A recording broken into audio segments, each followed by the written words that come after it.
तो 116 नंबर में जो साइंस से क्वेश्चन है आपके अच्छे क्वेश्चन है, आपको बहुत कुछ सीखने को मिल जाएगा। आप लगातार लाइव रहिएगा तो आपको आगे पता चलेगा कि कुछ चीज आपको नहीं आता था और उसकी क्लैरिटी आपके सामने आई और वो कंसेप्ट आपको मिलेगा। और जो जो छोटे छोटे पॉइंट आप सीखते हैं ना उसको जरूर नोट करके बगल में लिखा कीजिए अपने कॉपी में, ताकि आगे आने वाले जो टेस्ट होते हैं उसमें रिवीजन करके आप जरूर छोटे छोटे पॉइंट्स को आया कीजिए।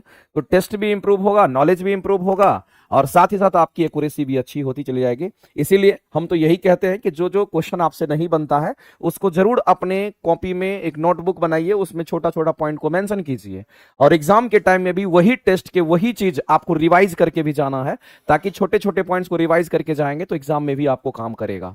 और टेस्ट में भी आदत बना लीजिए, हर एक टेस्ट का एनालिसिस करके छोटा छोटा पॉइंट मेंशन करना है, ताकि अगले टेस्ट में भी उसको पढ़ के जाना है टेस्ट देने के लिए। ऐसा हमेशा आप बना लीजिएगा तो समझिए एक एक टेस्ट आपका बेहतर होगा। लोग कहते हैं कि हमारा टेस्ट में मार्क्स कम आता है, हमारा टेस्ट में मार्क्स कम आता है, क्यों आता है? क्योंकि आप कामचोर हैं, आप सही से काम नहीं करना चाहते हैं। आपको मैंने पहले भी बोला था कि आप टेस्ट में जो भी डिस्कशन होता है उसके छोटे छोटे पॉइंट्स को आप अपने नोटबुक में लिखिए और उसको हर एक टेस्ट जब देने जाते हैं तो उससे पहले रिवीजन करिए, उसका रिवीजन करिए, उसका रिवीजन करिए। आदत अगर बना हुआ रहेगा तो नए नए पॉइंट्स आपके दिमाग में रहता रहेगा और आगे आने वाले एग्जाम में भी जब आप बैठेंगे तो उससे पहले भी आप कई बार उसको रिवाइज कर चुके होंगे। तो आपको ये टेस्ट का डिस्कशन का भी फायदा कहीं ना कहीं आपके एग्जाम में बहुत डायरेक्ट पड़ेगा।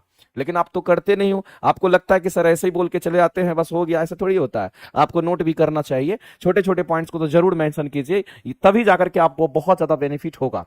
तो चलिए आज हम लोग शुरुआत करते हैं 116 नंबर सेट का जो डिस्कशन है उसके बारे में हम बात करते हैं। सबसे पहला क्वेश्चन हमारा क्या पूछा गया है, दाब की जो इकाइयां हैं वो क्या है ये पूछा गया। कई बार एग्जाम में आ जाता है तो छोटे छोटे पॉइंट्स पर भी आपको नजर रखना पड़ेगा। हमने आपको बोला था मेरे भाई जब हम दाब की बात करते हैं तो दाब का हमारा दो तरह का फॉर्मूला होता है, दाब का एक फॉर्मूला नहीं होता है। जब भी हम दाब की बात करते हैं तो दाब का प्रेशर का दो फॉर्मूला होता है, शायद आपको नहीं भी पता होगा, नहीं पता हो तो जान लीजिए। अगर दाब की बात करते हैं तो दाब का फॉर्मूला भी हमारा दो तरह का होता है। एक तो दाब जनरली हम लोग कहां कैलकुलेट करते हैं, तो ठोस वस्तु में हम लोग कैलकुलेट करते हैं, यानी तो चलो फॉर्मूला ही लिख देते हैं। यहां पर दाब का जो फॉर्मूला होता है ठोस वस्तु के लिए प्रेशर का फॉर्मूला, दाब कहने का मतलब हम प्रेशर की बात कर रहे हैं, समझना गौर से, बहुत काम का चीज हम आपको बता रहे हैं और बहुत ही ज्यादा कंसेप्चुअल चीज बता रहे हैं। तो दाब को प्रेशर पी से हम लोग दिखाते हैं और पी का फॉर्मूला एक तो हमारा होता है फोर्स पर यूनिट एरिया। ये बात सभी लोग जानते होंगे कि बल अपन में क्षेत्रफल यानी कि फोर्स पर यूनिट एरिया क्या देता है, तो हमारा दाब देता है। लेकिन यहां जो बल होगा उस बल को हम लोग बाहरी बल कहते हैं, बाहर से जो बल लगता है उस बल के द्वारा हमारा दाब पैदा होता है, तो ये बाहरी बल हमारा है, इस बात को ध्यान रखेंगे। एक और फॉर्मूला प्रेशर का हमारा होता है और प्रेशर का फॉर्मूला क्या होता है, तो याद रखना रो जी इंटू एच होता है। ये दोनों फॉर्मूला काम करता है। तो ये फॉर्मूला हमारा कहां पे काम करेगा, तो ये वाला फॉर्मूला मेरे भाई केवल ठोस पदार्थ के लिए हमारा काम करता है। ये किसमें काम करेगा, तो याद रखना है ये केवल ठोस पदार्थ के लिए, कहीं और रेयरली हमारा द्रव और गैस के लिए यूज होता है, लेकिन 99% केस में हमारा कहां पे या जनरली कहां पर, तो केवल ठोस के लिए हमारा यूज होता है। तो इसको केवल नहीं कह करके आप जनरली कह दीजिए, आप कह दीजिए जनरली कहां पर यूज होता है, ये बात आपको ध्यान रखेंगे। ये जनरली हमारा ठोस वस्तु में ये फॉर्मूला यूज होता है। अगर कहीं पर ठोस वस्तु का दाब निकालना है तो आप pressure equal to force per unit area लगाएंगे। और अगर आपको द्रव और गैस की अगर बात होती है, या तो हम द्रव की बात करते हैं या तो किसी गैस के अंदर का दाब कैलकुलेट करते हैं या द्रव के अंदर का दाब कैलकुलेट करते हैं, तो उसके लिए प्रेशर का फॉर्मूला हमारा ये लगता है। ये दो बात आपको पहले पता होना चाहिए। तो ये भी एक कंसेप्ट ही है कि कहां कौन सा प्रेशर का फॉर्मूला लगेगा, उसको लगा करके कैलकुलेट हम लोग करते हैं प्रेशर। अब बात आती है कि जब हम दाब की बात करते हैं, प्रेशर की हम बात करते हैं, तो मेरे भाई एक बात आप जान लीजिए कि प्रेशर का जो एसआई मात्रक होता है हमारा क्या होता है, प्रेशर का जो एसआई यूनिट होता है, एसआई मात्रक हमारा क्या होता है, या फिर दाब, प्रेशर को ही क्या कहते हैं, दाब कहते हैं। तो इस दाब का जो एसआई मात्रक हमारा होगा वो क्या होगा, तो दाब का एसआई मात्रक हमारा न्यूटन पर मीटर स्क्वायर होगा। क्योंकि ऊपर में फोर्स है, नीचे में एरिया है, तो न्यूटन पर मीटर स्क्वायर, इसको भी निकालेंगे तो यही चीज हमारा निकल करके आता है। और इसको फाइनली हम लोग क्या कहते हैं, तो इसको पास्कल कहते हैं। मैंने तो कितनी बार बोला है कि एक पास्कल की वैल्यू कितनी होती है, तो एक न्यूटन पर मीटर स्क्वायर होता है। ये बात आपको याद रखना है, एक पास्कल की वैल्यू कितनी होती है, एक न्यूटन पर मीटर स्क्वायर होता है। ये रिलेशन भी आपको ध्यान रखना है। साथ ही साथ मेरे भाई पास्कल में तो होता ही है, और भी चीजें आप जान लीजिए, जैसे कि हम मान लेते हैं यहां पर बार दे रखा है, टॉर दे रखा है, पास्कल दे रखा है, एटीएम दे रखा है, ये सब हमारा दाब का यूनिट है। ये सब के सब हमारे क्या है, तो पास्कल हमारा दाब का यूनिट है। एटमॉस्फेरिक प्रेशर जो हमारा होता है एटीएम, वो भी होता है, टॉर भी हमारा होता है, बार भी होता है। तो हम लोग एक बात जान लेते हैं कि एक बार बराबर कितना होता है, तो याद रखना एक बार बराबर 10 के पावर 5 पास्कल होता है, या 10 टू द पावर 5 हमारा पास्कल पास्कल होता है, इस बात को आप ध्यान रखेंगे। तो एक बार की वैल्यू कितना पास्कल, इतना पास्कल, इसका मतलब अगर पास्कल दाब का यूनिट है तो बार भी दाब का यूनिट होगा, इसमें कहीं कोई दिक्कत नहीं है। उसी तरीके से एक टॉर की बात करते हैं, एक टॉर बराबर हमारा होता है 133.3, यहां पर पास्कल की बात करते हैं। तो अगर पास्कल दाब का यूनिट है तो टॉर भी दाब का यूनिट होगा, इसमें कोई शक नहीं है मेरे भाई, इस बात को ध्यान रखेंगे। इसी तरीके से अगर हम लोग एक एटमॉस्फेरिक प्रेशर की बात करते हैं, जो कि एक एटमॉस्फेरिक प्रेशर हमारा कितना होता है, तो कहेंगे यहां पर हमारा 1.01325 बार होता है, इतना बार हमारा होता है। तो अगर बार दाब का यूनिट है तो एटीएम जो एटमॉस्फेरिक प्रेशर दे रखा है ये भी हमारा दाब को दिखाता है। तो कहीं ना कहीं सबका अपना एक रिलेशन है, इस बात को ध्यान रखेंगे। सबका अपना क्या है, तो सबका अपना अपना एक रिलेशन है, और सभी रिलेशंस पर थोड़ा बहुत नजर भी रखना आपको कि कहां पर किस तरह का क्वेश्चंस आपसे पूछ देगा, वो आपको थोड़ा सा ध्यान रखना पड़ेगा। बाद में कि मेरे भाई अगर किसी गैस के अंदर का ताप निकालना है तो इस फार्मूला का यूज करेंगे, अगर किसी द्रव के अंदर का ताप निकालना है तो इस फार्मूला का यूज करेंगे। उस द्रव का घनत्व और जी का मान पता है और कितनी गहराई में दाब निकाल रहे हैं वो पुट कर दीजिएगा तो आ जाएगा। अगर हम लोग किसी ठोस में अगर निकालते हैं दाब का, तो हम लोग कहेंगे दाब बराबर बल अपॉन में क्षेत्रफल का फार्मूला यूज करेंगे, तुरंत निकल जाएगा। तो कम से कम ये एप्लीकेशन तो आपको पता होता है, ठीक है। चलिए आगे चलते हैं। इतना बात समझ लेने के बाद मेरे भाई आप इस क्वेश्चन के आंसर क्या करोगे, आपको कि सर सारा हमारा सही है, इसका मतलब इसमें से हम लोग सभी ऑप्शन को सही कहेंगे, तो ए बी सी डी हमारा चारों के चारों ऑप्शन हमारे क्या है, यहाँ पे राइट है, तो ऑप्शन नंबर सी हमारा करेक्ट हो जाएगा। आगे चलते हैं। अगला क्वेश्चन मेरे भाई बोला गया, ये भी बहुत ही अच्छा क्वेश्चन है, आप इस क्वेश्चन को आसानी से लिख लेना। क्वेश्चन तुम्हारा क्या कहता है, कहता है कि कौन सा एक हमारा गैर संपर्क बल, जिसको नॉन कांटेक्ट फोर्स के नाम से हम लोग जानते हैं, कि कौन सा एक हमारा नॉन कांटेक्ट फोर्स है, कौन सा एक गैर संपर्क बल के बारे में पूछ रहा है, कि किसको हम लोग नॉन कांटेक्ट फोर्स के नाम से हम लोग जानते हैं। तो मेरे भाई एक बात आपको ध्यान रखना, अगर हम बल की बात करते हैं तो बल हमारा क्या होगा, तो एक संरक्षी बल होता है, एक असंरक्षी बल होता है। एक को कांटेक्ट फोर्स कहते हैं, एक को नॉट कांटेक्ट फोर्स कहते हैं, या नॉन कांटेक्ट फोर्स के हम लोग से जानते हैं। तो जब हम लोग बात करते हैं यहाँ पर हम लोग तो हम लोगों को ध्यान रखना है कि एक हमारा संरक्षी बल होता है। जब हम बल की बात करते हैं मेरे भाई, तो इस बात को ध्यान रखना, इस बल में हमारा क्या है, तो हम कहेंगे एक हमारा संरक्षी बल की हम बात कर लेते हैं। ये छोटा छोटा पॉइंट आपको पता होना चाहिए। इसको हम लोग संरक्षी बल कहते हैं, इसको हम लोग क्या कहेंगे, तो इसको हम लोग यहां पर संरक्षी बल कहते हैं, और जिसको कंजर्वेटिव फोर्स कहा जाता है, इसको हम लोग इंग्लिश में क्या कहेंगे, तो इंग्लिश में इसको कंजर्वेटिव फोर्स कहते हैं। ये हमारा कंजर्वेटिव फोर्स होता है, और इसी संरक्षी बल को हम कॉन्टैक्ट फोर्स के नाम से भी जानते हैं। इसी को हम लोग क्या कहते हैं मेरे भाई, तो इसी को हम लोग यहां पर कॉन्टैक्ट फोर्स के नाम से भी जानते हैं, ये बात आपको ध्यान रखना है। और इसी तरीके से हमारा क्या होता है, असंरक्षी बल होता है। अगर हम लोग असंरक्षी बल की बात करते हैं तो ये क्या होता है, इसके बारे में डिटेल पढ़ेंगे, लेकिन सबसे पहले तो ये जान लीजिए, अगर संरक्षी को कंजर्वेटिव कहेंगे तो ये ओ लगा हुआ है, इसका मतलब इसको नॉन कंजर्वेटिव फोर्स के नाम से जानते हैं। ये कैसा फोर्स होगा, तो इसको हम लोग नॉन कंजर्वेटिव फोर्स के नाम से जानते हैं। ये बात आपको किसी भी सूरत में पता रखना पड़ेगा, तो इसको नॉन कंजर्वेटिव फोर्स हम लोग कहते हैं। और अगर ये नॉन कंजर्वेटिव फोर्स है तो इसका नाम हम लोग कहेंगे ये नॉन कॉन्टैक्ट फोर्स भी हमारा होगा, इस बात को ध्यान रखेंगे। इसको हम लोग नॉन कॉन्टैक्ट फोर्स के नाम से भी जानेंगे, ये इजी है, इस बात को ध्यान रखना। अब मेरे भाई एक हमारा संरक्षी बल होता है और एक हमारा असंरक्षी बल होता है। अगर हम असंरक्षी बल की बात करते हैं तो याद रखना कि असंरक्षी बल का मान जो होता है अलग अलग जगह के लिए, अलग अलग सतह के लिए, अलग अलग जगह के लिए, अलग अलग पाथ के लिए इसका मान अलग अलग होता है, इसलिए असंरक्षी है। संरक्षी का मतलब क्या होता है कि पाथ कैसा भी रहे, जगह कैसा भी रहे, बल उतना ही होगा। इसका मतलब आप समझने का कोशिश कीजिएगा मेरे भाई कि जो पाथ डिपेंडेंट होता है, जो पाथ डिपेंडेंट होता है उसको हम लोग असंरक्षी बल कहते हैं, और जो पाथ इंडिपेंडेंट होता है उसको हम लोग क्या कहते हैं, तो संरक्षी बल के नाम से हम लोग जानते हैं। तो अगर एक पाथ डिपेंडेंट फोर्स होता है और संरक्षी बल हम उसको कहते हैं जो पाथ डिपेंडेंट होता है, इस बात को आप ध्यान रखेंगे।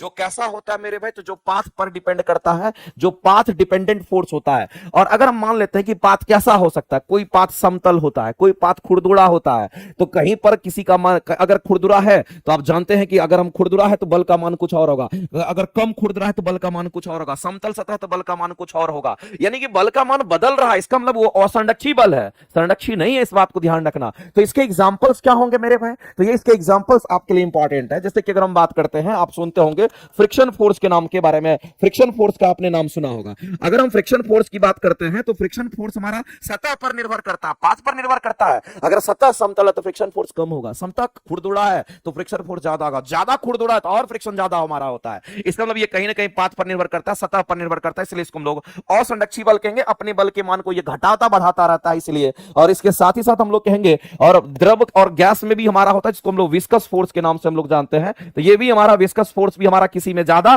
तो किसी में कम होगा। अगर कोई गाढ़ा द्रव होगा तो विस्कस फोर्स ज्यादा होगा, कोई पतला द्रव होता है विस्कस फोर्स हमारा कम होता है। तो इस बात को ध्यान रखना में भी वही भी सतह पर हमारा निर्भर करता है।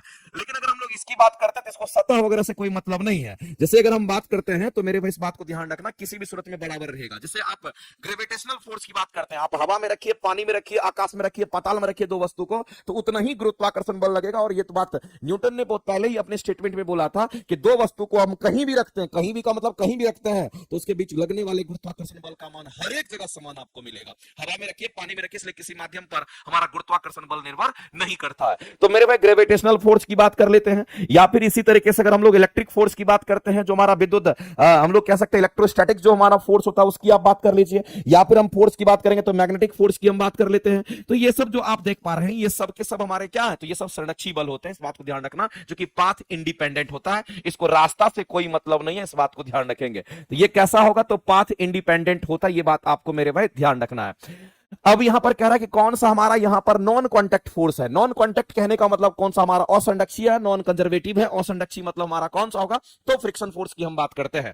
तो बताइए इसमें से इस क्वेश्चन के आंसर क्या होंगे, कौन सा एक हमारा नॉन कॉन्टैक्ट फोर्स हमारा है, ये आपसे पूछा गया है। नॉन कॉन्टैक्ट फोर्स को हम लोग क्या कहते हैं, तो नॉन कॉन्टैक्ट फोर्स हमारा कौन सा होगा ये आपको बताना है। तो इस क्वेश्चन के जो आंसर्स हैं वो हमारे क्या होंगे, उल्टा लगता है लिखा गया। नॉन कॉन्टैक्ट फोर्स जो हमारा होता है, नॉन कॉन्टैक्ट फोर्स हम लोग किसको कहते हैं, ये उल्टा लिखा गया है, उल्टा लिखा गया है मेरे भाई।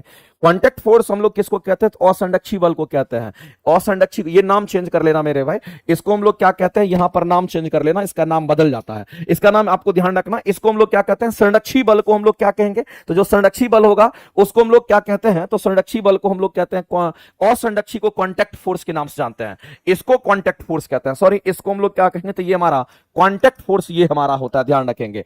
और नॉन कॉन्टैक्ट फोर्स हमारा कौन होगा, तो ये हमारा होता है, इसको नॉन कॉन्टैक्ट फोर्स के नाम से हम लोग जानते हैं। ये हम लोग ऐसे ध्यान में, नॉन कॉन्टैक्ट फोर्स भी इसको यहां पर हम लोग कहेंगे। जैसे घर्षण होगा तो कॉन्टैक्ट होता है, विस्कस फोर्स भी घर्षण उत्पन्न करता है, कॉन्टैक्ट होता है, इसलिए कॉन्टैक्ट फोर्स में हमारा ये सब आता है। तो कौन सा नॉन कॉन्टैक्ट हमारा होगा, तो मेरे भाई नॉन कॉन्टैक्ट में अगर देखेंगे तो ये सब हमारे होंगे, जिसमें हमारा ग्रेविटेशनल फोर्स होगा, हमारा इलेक्ट्रोस्टैटिक फोर्स होगा, हमारा मैग्नेटिक फोर्स होगा, इसमें कोई डायरेक्ट कॉन्टैक्ट नहीं होता। इस बात को आप समझते होंगे, इसीलिए हम कहेंगे यहां पर हमारा नॉन कॉन्टैक्ट बोलेगा तो हमारा चुंबकीय बल जो होता है, जिसको मैग्नेटिक फोर्स कहते हैं, इसमें डायरेक्ट कोई कांटेक्ट में हमारा नहीं होता है। इस बात को ध्यान रखेंगे। तो यहां पर यह स्टेटमेंट आपको थोड़ा सा ध्यान रखना पड़ेगा, किसको क्या बोलते हैं उसके हिसाब से यह क्वेश्चन पूछा गया था। जो इफेक्टिव फ्रिक्शन फोर्स तुम्हारा कांटेक्ट फोर्स है, कांटेक्ट होगा तभी फ्रिक्शन होगा, तो ये तो आंसर हमारा नहीं करेंगे। अगर प्रभावी बल की बात करते हैं, इसको इफेक्टिव फोर्स कहते हैं, इसी को अप्लाइड फोर्स भी कहा जाता है। इसी को हम लोग क्या कहते हैं, इसी को हम लोग अप्लाइड फोर्स कहते हैं। और जब आप किसी भी चीज को अप्लाई करते हैं, अप्लाई खींचते हैं या दबाते हैं, तो वैसी परिस्थिति में उसको अप्लाइड फोर्स कहते हैं। हमारे और आपके द्वारा लगाया गया बल को अप्लाइड फोर्स कहा जाता है, जिसको हम लोग यहां पर बोलेंगे। तो ये अप्लाइड फोर्स हमारा कैसा होता है, ये भी हमारा कांटेक्ट फोर्स के रूप में हमारा होता है। ये भी कैसा होगा, तो ये भी हमारा कांटेक्ट फोर्स होता है। इस बात को ध्यान रखना मेरे भाई, तो ये भी कांटेक्ट फोर्स होगा। तो ये दोनों हमारा कांटेक्ट फोर्स है तो नहीं होगा। एक हमारा नॉन कांटेक्ट फोर्स था, जो कि हमारा ऑप्शन नंबर ए करेक्ट हो जाएगा। इस बात को आप ध्यान रखना। और कई बार संरक्षी और असंरक्षी भी पूछता है, तो इसको भी आप ध्यान रखें। अगर कोई असंरक्षी है तो पाथ पर निर्भर करेगा, और कोई अगर संरक्षी है तो उसको पाथ से कोई मतलब नहीं होता है, उसको भी आप ध्यान रखेंगे। अगला क्वेश्चन मेरे भाई आपको बताना है, इस क्वेश्चन के आंसर्स आपको करके बताना है। फटाक से बताइए इस क्वेश्चन का आंसर, अच्छे क्वेश्चन है। क्वेश्चन कहता है कि कौन यहां पर कौन छाया की उत्पत्ति के लिए जिम्मेवार है, कौन हमारा छाया की उत्पत्ति के लिए जिम्मेवार है, यह क्वेश्चन आपको बताना है। तो कौन ऐसा है जो छाया यानी कि प्रतिबिंब के लिए जिम्मेवार होगा, यह आपको बताना है। तो मेरे भाई एक बात आप ध्यान रखना है, छाया के लिए कौन जिम्मेवार हमारा होगा, तो इसके लिए आंसर करेंगे हम लोग क्या, तो आंसर करेंगे प्रकाश का ऋजु रेखीय प्रसार, जिसको रेक्टिलिनियर प्रोपगेशन ऑफ लाइट कहते हैं। रेक्टिलिनियर प्रोपगेशन ऑफ लाइट हम किसको कहते हैं, वैसी प्रकाश जो सीधी रेखा में गमन करती है, वैसी प्रकाश जो सीधी रेखा में गमन करती है उसी को कहा जाता है। तो आपको ध्यान रखना मेरे भाई, हम उसकी बात कर रहे हैं, वैसी प्रकाश जो सीधी रेखा में गमन करती है, वैसी प्रकाश जो सीधी रेखा में गमन करती है। कैसी गमन करती है, तो सीधी रेखा में गमन करती है। वैसी प्रकाश जो सीधी रेखा में गमन करती है उसको हम लोग क्या कहते हैं, तो उस गमन करती है उसको हम लोग क्या कहते हैं, तो उसी को हम लोग यहां पर कहेंगे लीनियर प्रोपगेशन ऑफ लाइट के नाम से जानते हैं। और इससे आप आसानी से प्रतिबिंब या इमेज बना सकते हैं। जैसे कि आप एक काम करिए मेरे भाई, हम आपको एक एग्जांपल बताते हैं, समझना गौर से। जैसे कि मान लेते हैं कि ये हमारे पास क्या है, तो ये हमारे पास एक पेज है, आपके पास भी पेज होगा, आप भी कर सकते हो। इसको ऐसे करके फोल्ड कर लीजिए, एक ट्यूब जैसा संरचना इसका बना लीजिए आप। अगर इसको ट्यूब जैसा संरचना बना लेते हैं और ऐसी परिस्थिति में एक आंख को बंद कीजिए, दूसरे आंख से देखिएगा तो आपको सामने की चीजें जो है वो पूरा क्लियर नजर आएगी। एक आंख बंद करके दूसरे आंख से जब देखिएगा, एक आंख को बंद करके दूसरे आंख से जब देखोगे तो वो पूरा क्लियर नजर आता है। इसका मतलब उसका इमेज प्रॉपर बनता है। क्यों ऐसा हो रहा है? क्योंकि प्रकाश इसके अंदर से जो जा रहा है वो सीधी प्रकाश इंटर करती है, ये सीधी प्रकाश है। लेकिन अगर हम इसी को हम क्या करते हैं, यहां पर बेंट कर देते हैं, ऐसे करके बेंट कर दिए, मोड़ दिए, तब जब देखेंगे तो किसी का हमारा इमेज नहीं बनता है। तो मेरे भाई इस बात को ध्यान रखना कि कभी भी किसी का प्रतिबिंब बनाना होता है तो उसके लिए सीधी रेखा का प्रकाश होना जरूरी होता है, जिसको रेक्टिलिनियर प्रोपेगेशन ऑफ लाइट के नाम से हम लोग जानते हैं। तो आसानी से इमेज हमारा बन जाता है। शायद मेरी बात को आपने समझ पाया होगा मेरे भाई, आप आसानी से उसका इमेज देख सकते हैं। रेक्टिलिनियर कहने का मतलब होता है कि ऐसा ट्यूबलाइट संरचना बना दीजिए और यहां पर मान लेते कि यहां पर कैंडल वेंडल जला दीजिए, लाइट जला दीजिए, और लाइट इससे गमन करेगी, और लाइट जब गमन करेगी तो सीधी रेखा में गमन करेगी, लाइट गमन करेगी, सीधी रेखा में गमन करेगी, और आपको यहां पर सभी चीजें दिखाई देगी। तो यहां पर आपको दिखाई देगा। लेकिन अगर हम मान लेते हैं कि ट्यूब जो हमारा होता है, इस ट्यूब को हम लोग क्या कर देते हैं, इस ट्यूब को यहां पर बेंड कर देते हैं। ऐसे करके ट्यूब को अगर हम यहां पर बेंड कर देंगे तो ऐसी परिस्थिति में अगर आप यहां पर कुछ जलाओगे तो वैसी परिस्थिति में ये जो प्रकाश यहां से चलेगी तो ये प्रकाश जाकर के ऐसे पड़ेगी, ये प्रकाश जाकर के ऐसे सीधी टकरा जाएगी, और ये प्रकाश इधर नहीं आ पाएगी। ये इधर तो तभी आ पाएगी जब यहां पर कोई रिफ्लेक्टर मिरर लगा हो रहा था, तब वो प्रकाश नीचे की ओर जाएगी। तो ऐसे केस में दिखाई नहीं पड़ता है। तो मेरे भाई अगर रेक्टिलिनियर प्रोपेगेशन ऑफ लाइट की बात करेगा तो इसको हम लोग कहते हैं रेक्टिलिनियर प्रोपेगेशन ऑफ लाइट। ये रेक्टिलिनियर प्रोपेगेशन ऑफ लाइट में हमारा काउंट नहीं होगा, और रेक्टिलिनियर प्रोपेगेशन ऑफ लाइट हम उसको कहते हैं जो सीधी रेखा में हमारा प्रकाश गमन करता है। तो इससे हम लोग क्या करते हैं, तो छाया की उत्पत्ति कर सकते हैं, इमेज देख सकते हैं। उस बात को आप ध्यान रखेंगे, एकदम सिंपल सा बात है। तो अगर हम बात करते हैं मेरे भाई, इस क्वेश्चन के आंसर तो मिल गया, लेकिन अगर कोई आपसे पूछता है कि ध्रुवीकरण क्या होता है, तो आपको ध्यान रखना, जैसे आप घर में क्या करते हैं, बल्ब जलाते हैं, और घर में बल्ब जलाते हैं तो बल्ब की जो रोशनी होती है वो चारों दिशाओं में फैल जाती है, इसको अध्रुवित प्रकाश कहा जाता है। और इसी के बीच में क्या करते हैं, एक निकोल प्रिज्म का इस्तेमाल करते हैं, और जो निकोल प्रिज्म हमारा होता है उसको यहां पर लगा दिया जाता है। तब ऐसी परिस्थिति में जो अध्रुवित प्रकाश हमारा होता है, ये अध्रुवित प्रकाश हमारा क्या होता है, किसी एक पर्टिकुलर डायरेक्शंस में हमारा हो जाता है, और इसी को हम कहते हैं ध्रुवित प्रकाश के नाम से जानते हैं। तो मेरे भाई चारों दिशा में अगर ये हमारा फैल गए तो इसको हम लोग अध्रुवित प्रकाश कहते हैं। चारों तरफ अगर प्रकाश फैल जाए, बल्ब जलता है, चारों तरफ प्रकाश फैल रहा है, उसको अध्रुवित प्रकाश कहते हैं। यहां पर पोलराइजर लगा दीजिए, निकोल प्रिज्म का आप इस्तेमाल कर लीजिए, निकोल प्रिज्म लगा दीजिए, जिसको पोलराइजर के नाम से हम लोग जानते हैं। तो यहां पर सीधी रेखा में एक दिशा में आपको प्रकाश मिल जाएगा। यहां पर कैसा प्रकाश मिलेगा, तो एक दिशा में प्रकाश, आपको सीधा एक दिशा में प्रकाश मिलेगा। और जब एक दिशा में प्रकाश मिलता है तो यहां पर इमेज फॉर्मेशन हो पाता है, और एक दिशा में जब प्रकाश हो जाता है तो इसी को हम लोग ध्रुवित प्रकाश के नाम से जानते हैं, इसी को हम लोग पोलराइज्ड लाइट के नाम से जानते हैं। यही हमारा ध्रुवित प्रकाश होता है, ये बात आपको ध्यान रखना है। तो कुल मिलाकर के पोलराइजेशन हमारा समझ में आ गया। लेकिन याद रखना कि पोलराइजेशन जो होता है वो लाइट का केवल पोलराइजेशन होता है। किसका होता है, तो प्रकाश का ध्रुवीकरण होता है, लेकिन ध्वनि का ध्रुवीकरण नहीं होता। इसका तो होता है, लेकिन ध्रुवीकरण याद रखना मेरे भाई ध्वनि का नहीं होता है। कई बार एग्जाम में क्वेश्चन पूछा गया है। विवर्तन की बात करते हैं तो विवर्तन ध्वनि का भी होता है और विवर्तन हमारा प्रकाश का भी होता है। छोटे से छिद्र से अगर प्रकाश पास करती है और चारों तरफ अगर फैल जाती है, इसी घटना को प्रकाश का विवर्तन कहते हैं। लेकिन प्रकाश के विवर्तन के लिए छोटी छिद्र का होना बहुत जरूरी होता है, तभी विवर्तन होगा। अगर बड़ा छिद्र होगा तो प्रकाश सीधा निकल जाएगा, उसमें विवर्तन की घटना नहीं घटती है। जितना छोटा छिद्र होगा विवर्तन उतना ही हमारा क्या होता है, ज्यादा होता है। आगे चलते हैं, अगला क्वेश्चन। इस क्वेश्चन के आंसर मेरे भाई क्या होगा, तो ऑप्शन नंबर बी, इस बात को ध्यान रखेंगे। अगला कहता है मिलान करना है, और मिलान करके आपको बताना है कि किस कलर के कॉम्बिनेशन पर क्वेश्चन पूछा गया। एक बार बताइए इस क्वेश्चन के आंसर मेरे भाई क्या कहता है। आपको दे रखा है हरा, नीला, पीला, ये सब दे रखा है। जब भी हम लोग कलर की बात करते हैं तो याद रखना ये ट्रिक हमेशा काम करता है, और ट्रिक एक एक बच्चे को पढ़ा हुआ होना चाहिए। और ये ट्रायंगल की अगर हम बात करते हैं, इस ट्रायंगल का जो शीर्ष होता है, इसके शीर्ष बिंदु पर आप प्राइमरी कलर को रखिए, जिसको रेड, ब्लू, आप ग्रीन कह दीजिए। प्राइमरी कलर कहने का मतलब जो लाल, हरा, नीला होता है उसको हम लोग प्राथमिक रंग कहते हैं। याद रखना पड़ेगा आपको, जो कि शीर्ष पर मौजूद होता है। और अगर दो प्राइमरी कलर को मिला देंगे तो सेकेंडरी कलर, दो प्राइमरी कलर को मिला दीजिए सेकेंडरी कलर, दो प्राइमरी कलर को मिला दीजिए सेकेंडरी कलर। अब मेरे भाई जब इन दोनों को मिलाओगे तो येलो बनेगा, इन दोनों को मिलाओगे तो मैजेंटा मिलेगा, इन दोनों को मिलाओगे तो सियान मिलेगा। तो हम लोगों को याद कैसे रखना, तो ऐसे घुमाना है, रेड, ब्लू, ग्रीन और येलो, मैजेंटा, सियान, YMC, red, blue, green, RBG और YMC। इन दोनों के बीच में Y, इन दोनों के बीच में M, इन दोनों के बीच में C। येलो, मैजेंटा, सियान ये सेकेंडरी कलर को दिखाता है। तो दो प्राइमरी कलर के मिलने से एक सेकेंडरी कलर का निर्माण होता है, ये बात आपको ध्यान रखना है। क्वेश्चन इस तरीके से पूछता है। कई बार यह भी पूछता है कि लाल रंग का जो पूरक रंग होगा वो सियान होगा, ग्रीन का जो पूरक रंग होगा अपोजिट में मैजेंटा होगा, ब्लू का जो पूरक रंग होगा अपोजिट में हमारा येलो होता है। तो आपको पूरक रंग भी पता होना चाहिए। तो कलर कॉम्बिनेशन को हम लोग यहां पर देखते हैं। बताइए मैजेंटा किसका कलर कॉम्बिनेशन होगा? तो मैजेंटा जो हमारा ये किसका कॉम्बिनेशन, तो हमारा रेड और ब्लू का होगा, यानी कि रेड और ब्लू जब मिला दीजिएगा तो आपको मैजेंटा मिलेगा। तो इसका मतलब मेरे भाई रेड और ब्लू कहां दे रखा है? तो रेड और ब्लू कहीं ना कहीं यहां पर आपको दिख रहा है। इसका मतलब मैजेंटा ए का तो हमारा 2 मैच कर जाएगा। अगर ए का 2 मैच करेगा तो यहां तो ए का 4 है, ये ऑप्शन खत्म हो गया। ए का 2 हमारा यहां है, यहां भी ए का 2 दे रखा है। आगे चलते हैं, अगला मिलान देखते हैं। अब हम लोग को ये समझना है मेरे भाई, यहाँ पर मैजेंटा तो चलो पता चल गया, एक यहाँ पर सियान भी दे रखा है। और सियान जो हमारा होता है ये किसका कॉम्बिनेशन है? तो ये हमारा ब्लू और ग्रीन का कॉम्बिनेशन। एक तरफ ब्लू है, दूसरी तरफ ग्रीन है, तो मेरे भाई नीला और हरा का कॉम्बिनेशन है। तो नीला हरा यहां पर दे रखा है, इसका मतलब है कि डी का हमारा क्या करेंगे तो 1 मैच करेगा। तो डी का 1 यहां भी है, ये तो ऐसे भी एलिमिनेट हो गया, डी का 1 यहां भी है। तो मामला अभी भी दोनों में फंसा हुआ है। टील किसको कहते हैं, ये क्वेश्चन आपका। टील की अगर बात करते हैं वो किसको कहते हैं? तो मेरे भाई टील जो हमारा होगा वो किसका कॉम्बिनेशन होता है? तो टील भी हमारा कॉम्बिनेशन ऑफ कलर होता है, इसको नीला हरा और सफेद को कहते हैं। और मोब्र किसका कॉम्बिनेशन होता है? तो हरा और नीला को हम लोग क्या कहते हैं? नहीं, मोब्र किसका कॉम्बिनेशन होता है? तो आपको ध्यान रखना है नीला लाल और सफेद का हमारा होता है। इसका मतलब है हम लोग क्या कहेंगे, ए का तो 2 मैच कर गया और बी का हमारा 3 मैच कर गया। उसके बाद डी का शायद हमारा 1 मैच किया था, डी का हमारा 1 मैच किया था।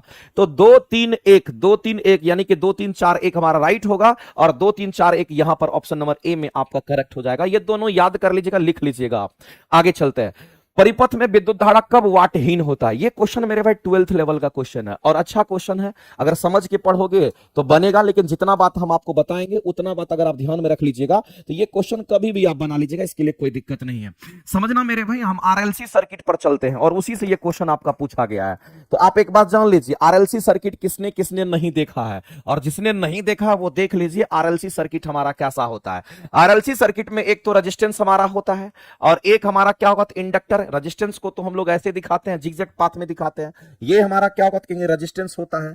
और इंडक्टर जो हमारा होता है इसको स्पाइरल वाइंडिंग यानी कि हम लोग स्प्रिंग की तरह दिखाते हैं। और जो कैपेसिटर हमारा होता है इसको पैरेलल प्लेट कैपेसिटर को हम लोग ऐसे दिखाते हैं। इस बात को ध्यान रखना। तो ये आरएलसी सर्किट है, इसको कहेंगे रेजिस्टेंस, इसको कहेंगे इंडक्टर और इसको बोलेंगे हम लोग क्या तो कैपेसिटर बोलते हैं। तो आरएलसी सर्किट की बात कर रहा है मेरे भाई। तो आरएलसी सर्किट में आपसे पूछा कि किसको वाटहीन कहेंगे। वाटहीन कहने वाला हमारा एवरेज पावर 0 होना चाहिए। वाटहीन कहने का मतलब है कि अगर वाटहीन किसी को कहते हैं इसका मतलब है मेरे भाई कि उसके जो एवरेज पावर होते हैं वो 0 होना चाहिए।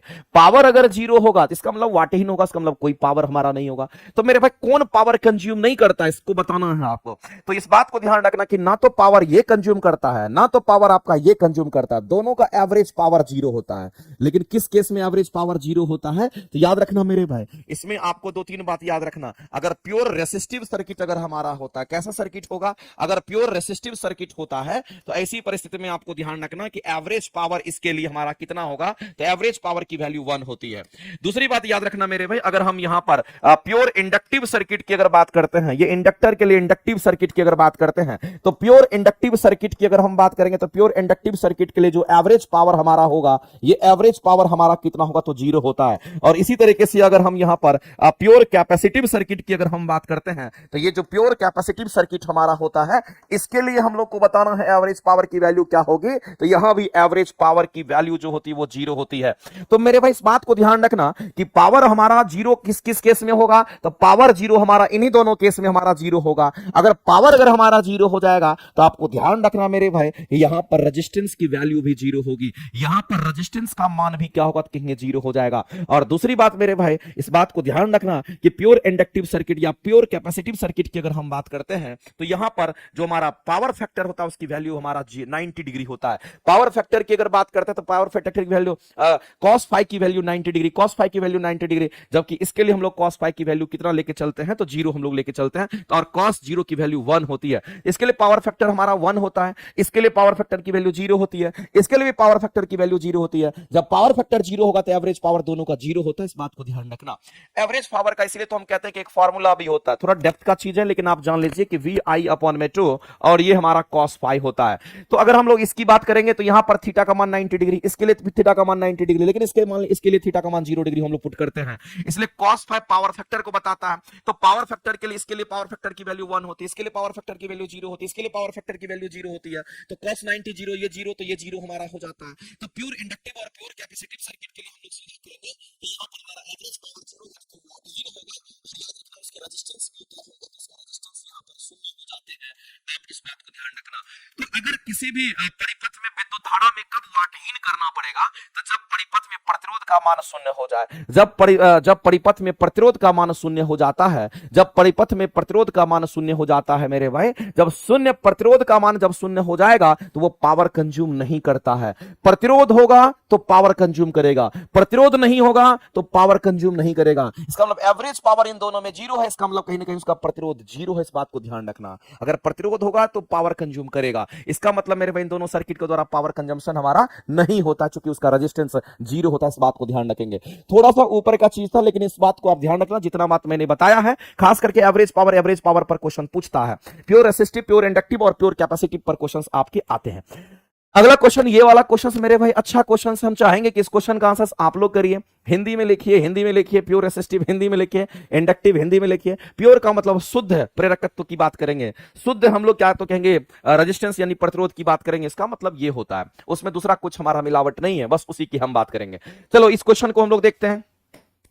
जब किसी धारावाही कुंडली को चुंबकीय क्षेत्र में किसको रखना, धारावाही कुंडली यानी कि कोई भी हमारा धारावाही कुंडली कहने का मतलब कोई कंडक्टर होना चाहिए हमारे पास क्या होना चाहिए, कोई कंडक्टर होना चाहिए। क्या होना चाहिए, तो कोई भी कंडक्टर की हम बात करते हैं जिससे करंट पास कर सकता है, किसी चालक की बात करते हैं जिससे करंट पास कर सकता है।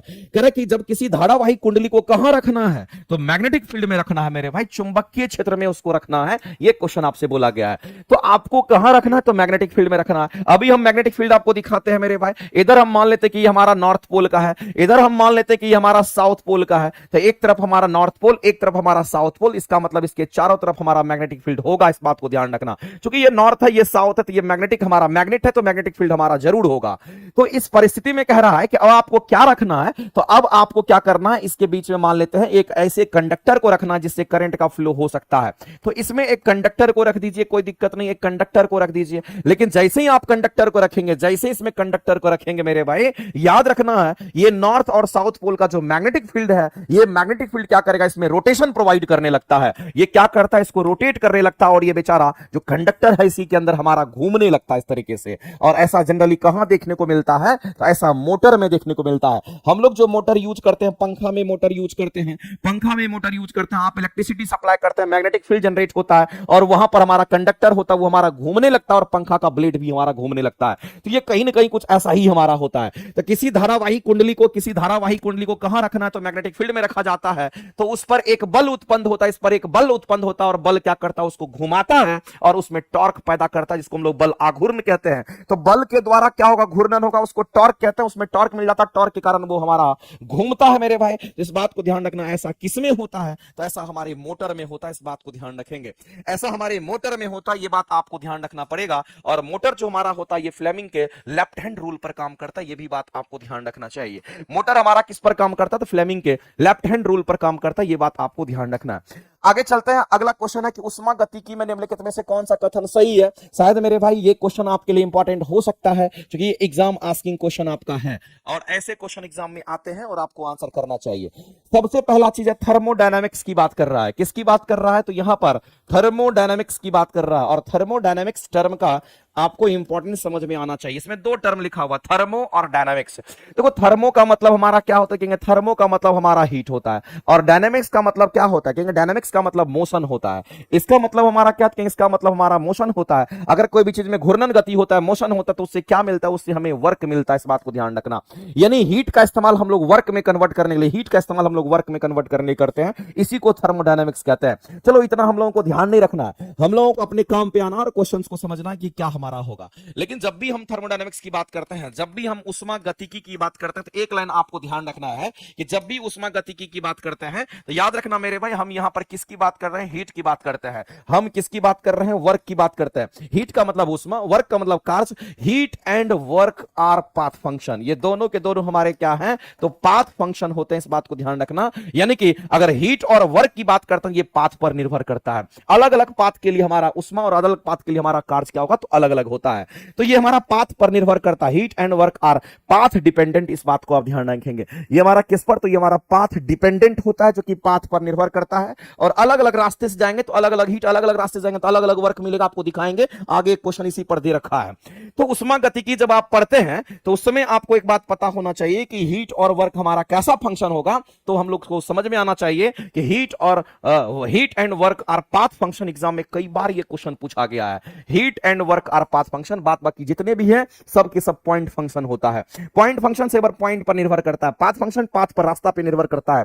तो कई बार ये क्वेश्चन पूछा गया, हीट और वर्क कैसा फंक्शन करेंगे, पाथ फंक्शन होता है, अलग अलग पाथ के लिए उसकी वैल्यू अलग अलग होती है। ये बात आपको अभी हम दिखाएंगे, ध्यान रखना इस बात का। तो मेरे भाई यहां कह रहा है कि कार्य जो होता है हमारा, जो वर्क हमारा है वो पाथ पर निर्भर नहीं करता है। कह रहा है कि जिस वर्क की बात कर रहे थे आप, जिस कार्य की आप बात कर रहे थे वो कार्य पाथ फंक्शन हम कह रहे हैं। यहां कह रहा है कि कार्य हमारा पथ पर अनिश्चित फलन होता है, पथ पर निर्भर नहीं करता, जो कि टोटली गलत है। हमने कहा कार्य पाथ पे निर्भर करता है, यानी ये स्टेटमेंट हमारा यहां गलत है, क्योंकि यहां पर कह रहा है कि हमारा निर्भर नहीं करता है।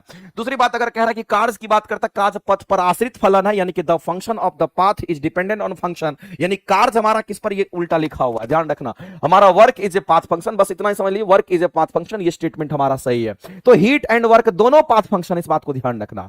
अब मेरे भाई एक स्टेटमेंट क्यों गलत हुआ पता चल गया। यहां कह रहा है कि कार्य पाथ फंक्शन, यहां कह रहा है कि कार्य पाथ फंक्शन नहीं होगा, इसलिए गलत हो गया। दूसरा स्टेटमेंट कहता है कि हाँ कार्य हमारा पाथ फंक्शन, इसका मतलब ये हमारा सही है। तीसरा स्टेटमेंट मेरे भाई वेरीफाई करता है इसको, इस बात को ध्यान रखना गौर से। कहता है कि जब कार्य की बात करते हैं और हम पीवी डायग्राम में चलते हैं तो उस वक्र का जो क्षेत्रफल होता है हमें कार्य देता है।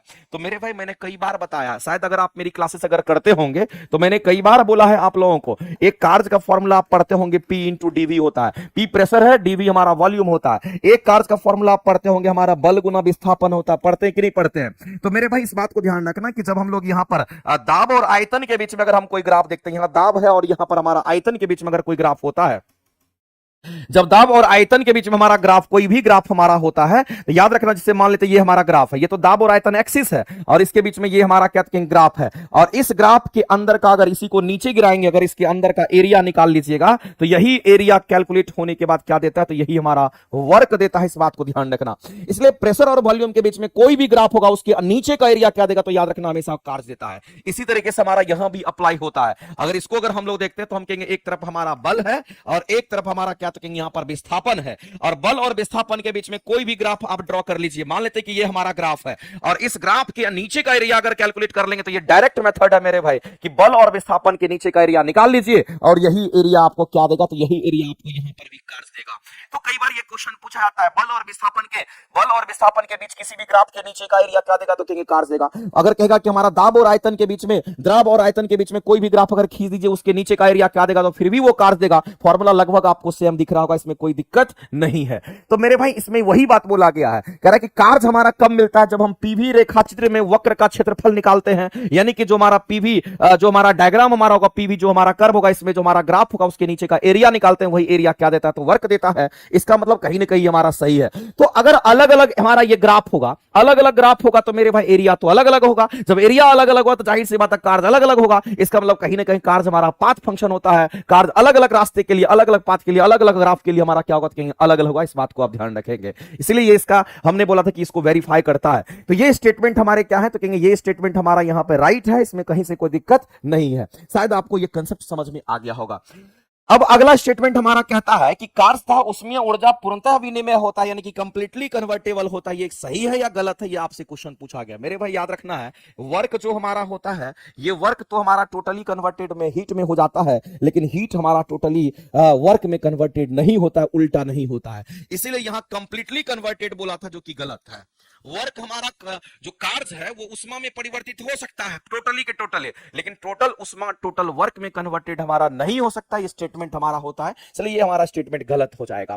तो इसमें से दूसरा और तीसरा स्टेटमेंट सही है। अगर दूसरा तीसरा स्टेटमेंट सही है तो बताइए इस क्वेश्चन के आंसर क्या करोगे, तो आप कहोगे सर ऑप्शन नंबर सी दिख रहा है और सी ही आंसर करके आएंगे, ऑप्शन नंबर सी। तो आपको लग रहा होगा कि ये सिंगल क्वेश्चन है, लेकिन आपको मैं बता देना चाहता हूं ये भी एक क्वेश्चन है, ये भी एक क्वेश्चन हमारा होता है, ये भी एक क्वेश्चन हमारा होता है, ये भी एक क्वेश्चन हमारा होता है। तो ये सब छोटे छोटे सभी क्वेश्चंस हैं और सभी से आपको सबके बारे में थोड़ा थोड़ा पता होना चाहिए। हमने इसीलिए बोला कि आप डिस्कशन करते हैं, टेस्ट का डिस्कशन में आप भाग लेते हैं। टेस्ट के डिस्कशन से बेनिफिट आपको तभी होगा जब इसके छोटे छोटे नोट्स पॉइंट को आप अपने कॉपी में मेंशन करेंगे। ऐसे फर्जी का छोड़ दीजिएगा तो वो वहीं रह जाएगा। जितना बात बोलते हैं उतना काम करिए।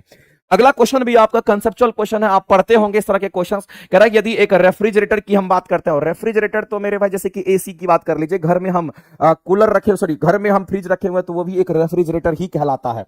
तो कह रहा है कि यदि एक रेफ्रिजरेटर का दरवाजा को क्या कर दिया जाए, तो खोल दिया जाए, तो बताइए ऐसी परिस्थिति में कौन सा स्टेटमेंट हमारा सही होगा। इसके पीछे का मेरे भाई करेक्ट एक्सप्लेनेशन आपसे पूछा जा रहा है और ये कंसेप्ट पूछ रहा है। तो सबसे पहला चीज है आपको रेफ्रिजरेटर समझ में आना चाहिए। जिसको नहीं समझ में आता है देख लीजिए कि रेफ्रिजरेटर हमारा होता क्या है। तो रेफ्रिजरेटर हम लोग फ्रिज को कहते हैं। किसको कहते हैं मेरे भाई? तो हम लोग जो घर में पानी को ठंडा करने के लिए जो फ्रिज यूज करते हैं उसी फ्रिज की हम बात करते हैं। तो फ्रिज को ही कहा जाता है, फ्रिज को ही रेफ्रिजरेटर कहते हैं। इस बात को आप ध्यान रखना, जो हमारा फ्रिज होता है उसी को रेफ्रिजरेटर कहते हैं। ये बात आपको ध्यान रखना है। और उस फ्रिज का काम क्या होता है? पानी को ठंडा करना। तो ठंडा करने के लिए उसमें जो गैस यूज करते हैं उसको रेफ्रिजरेंट कहते हैं। ये बात याद रखना है। तो रेफ्रिजरेटर समझ में आ गया किसको रेफ्रिजरेटर कहते हैं। एक एक बच्चे को पता चल गया होगा सर फ्रिज को ही रेफ्रिजरेटर कहा जाता है, इसमें कोई दिक्कत नहीं है।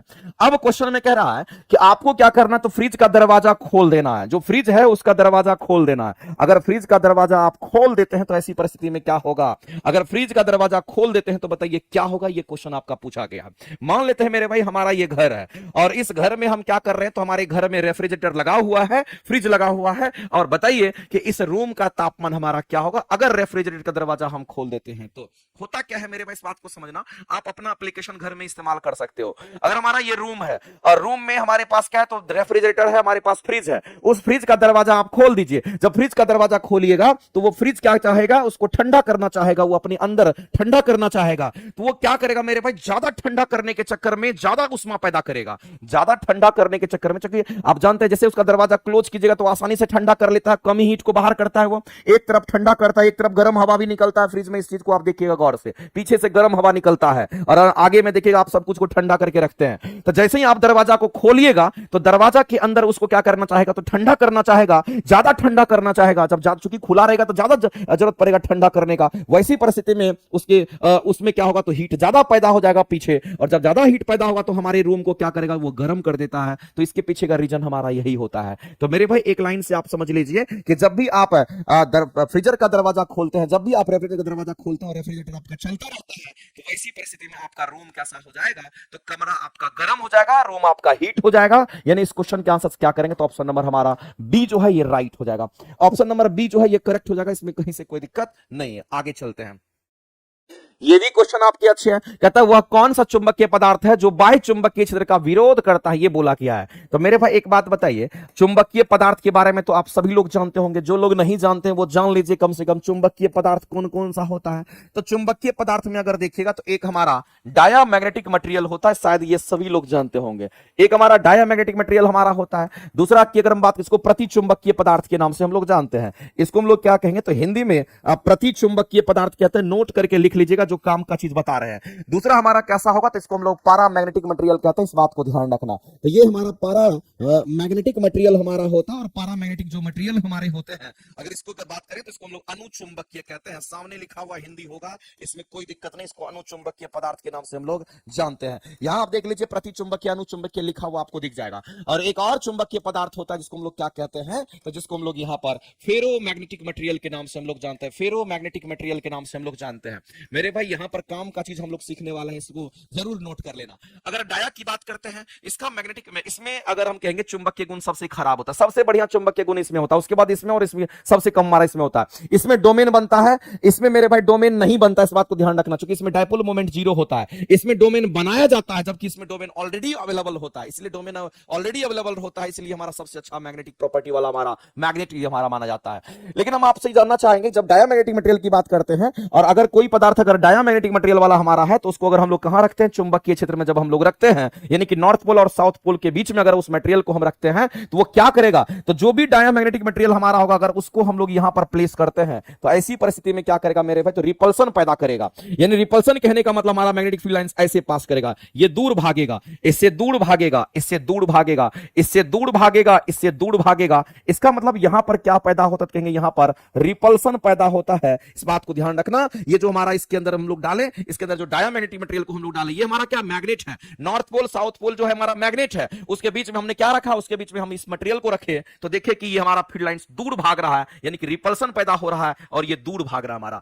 जबकि पारा और फेरो की बात करते हैं, इसमें अट्रैक्शन हमारा होता है, ये वीक अट्रैक्शन होता है, इसमें स्ट्रॉन्ग अट्रैक्शन हमारा होता है। आपको मन करता है मेरे भाई तो आप ऐसे करके देख लीजिए, आप कहेंगे सर यहां पर नॉर्थ पोल रख देते हैं और यहां पर क्या करते, तो यहां पर हमारा ये साउथ पोल है। अब इसके बीच में कौन सा मटेरियल को हम रख रहे हैं, तो इसके बीच में हम लोग पारामैग्नेटिक मटेरियल को हम लोग रख रहे हैं। और जैसे ही आप यहां पर पारामैग्नेटिक मटेरियल को आप रखोगे तो क्या होगा मेरे भाई, इस बात को समझना गौर से, होगा ये कि जो फील्ड लाइंस इसमें भाग रहा था उधर, इसमें वो फील्ड लाइंस अट्रैक्ट हो जाएगा, इसमें फील्ड लाइंस अट्रैक्ट हो जाएगा, इसमें फील्ड लाइंस अट्रैक्ट हो जाएगा, इसमें फील्ड लाइंस अट्रैक्ट हो जाएगा, इस तरीके से इस बात को ध्यान रखना।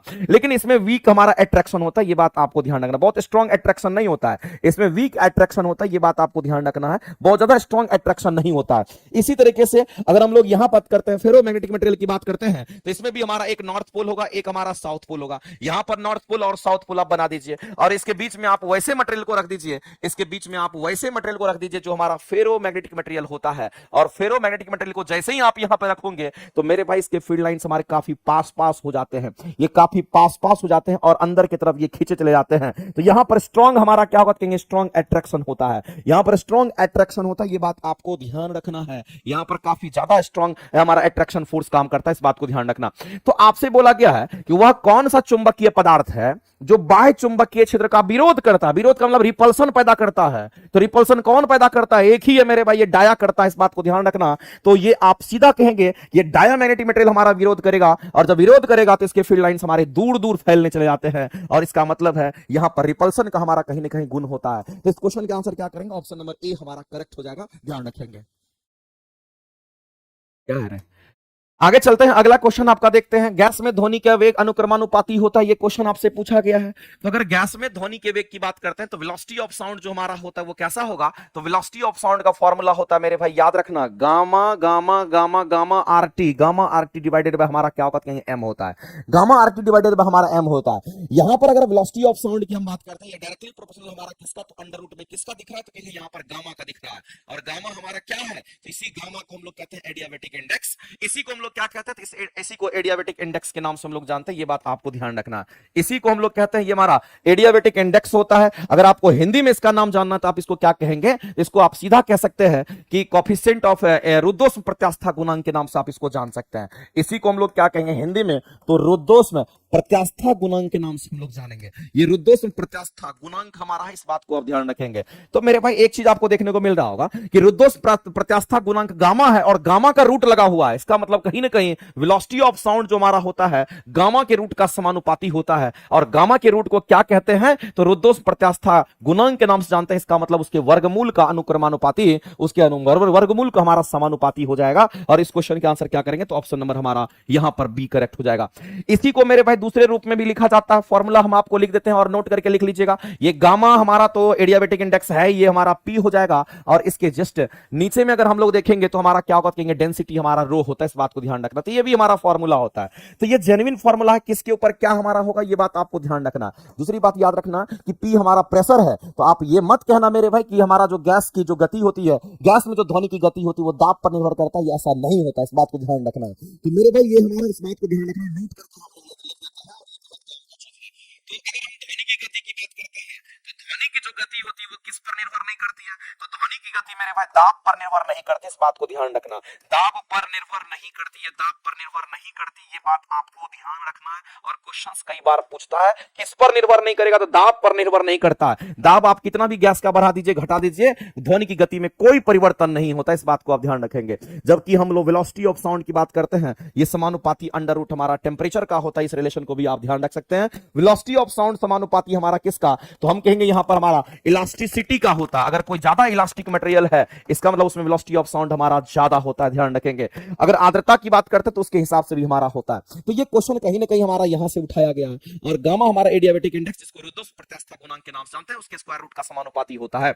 आगे चलते हैं, अगला क्वेश्चन कहता है कि उन दो ध्वनि तरंग का अध्यारोपण के कारण, अध्यारोपण का मतलब सुपर इंपोज की हम बात करते हैं, सुपर इंपोज कहने का मतलब एक दूसरे के ऊपर आ जाना, और विस्पंद उत्पन्न होते हैं जिनकी आवृत्तियां कैसी होगी, तो अलग अलग होगी, जिनकी आवृत्तियां भिन्न भिन्न होती, जिसकी आवृत्तियां कैसी होगी मेरे भाई, तो हम कहेंगे यहां पर भिन्न भिन्न होती, इस बात को ध्यान रखना, जिनकी आवृत्तियां जो होती वो हमारा कैसा होगा, कहेंगे भिन्न भिन्न होती है, और ये आवृत्तियां भिन्न भिन्न होती, इस बात को ध्यान रखना। जैसे हम लोग बिट्स कैलकुलेट करते हैं, जब बिट्स कैलकुलेट करते हैं मेरे भाई, तो याद रखना कि आवृत्ति भिन्न भिन्न आवृत्ति का क्या होता है, अध्यारोपण होता है। अगर भिन्न भिन्न आवृत्ति का अध्यारोपण, इसका मतलब कहीं ना कहीं भिन्न भिन्न आयाम का भी हमारा क्या होगा, तो यहां पर अध्यारोपण होता है। तो आपको आवृत्ति भिन्न भिन्न बोल दे या फिर आयाम भिन्न भिन्न बोल दे, दोनों हमारे सही होंगे, इस बात को ध्यान रखना, क्योंकि आयाम अगर समान होंगे तो आवृत्ति भी समान होगा, आयाम अगर अलग अलग होगा तो आवृत्ति भी अलग अलग होगा। इसलिए मेरे भाई इस क्वेश्चन के जो ऑप्शन हमारे बनेंगे, ऑप्शन नंबर हमारा क्या बन जाएगा, तो सी ऑप्शन हमारा राइट हो जाएगा, ध्यान रखेंगे।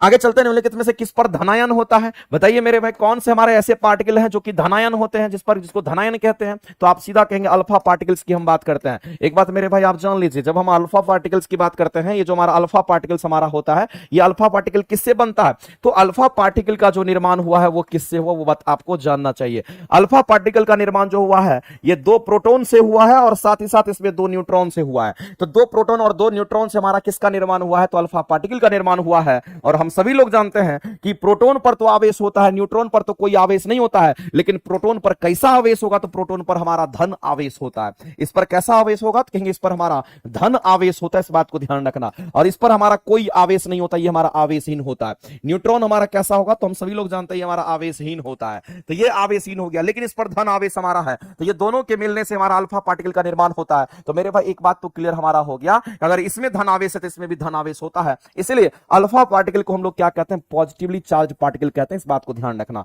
ये कैसा चार्ज पार्टिकल है, तो कहेंगे ये हमारा पॉजिटिवली चार्ज पार्टिकल होता है, ये बात आपको किसी भी सूरत में याद रखना चाहिए मेरे भाई, इस बात को ध्यान रखना, ये आपको याद रखना चाहिए। इसी तरीके से अगर हम बीटा पार्टिकल्स की बात करते हैं, तो आप एक बात ध्यान रखना मेरे भाई, जब हम बीटा पार्टिकल की बात करते हैं, ये जो बीटा पार्टिकल का निर्माण हुआ है केवल और केवल किससे हुआ है, तो केवल और केवल हमारा इलेक्ट्रॉन से हुआ, इस बात को ध्यान रखेंगे, और ये हमारा नेगेटिवली चार्ज होता है। चलो यहीं पर हम शॉर्टकट में लिख देते हैं, ये कैसा होगा, तो इसको हम लोग कहते हैं ये हमारा नेगेटिवली चार्ज होता है, इस बात को ध्यान रखेंगे।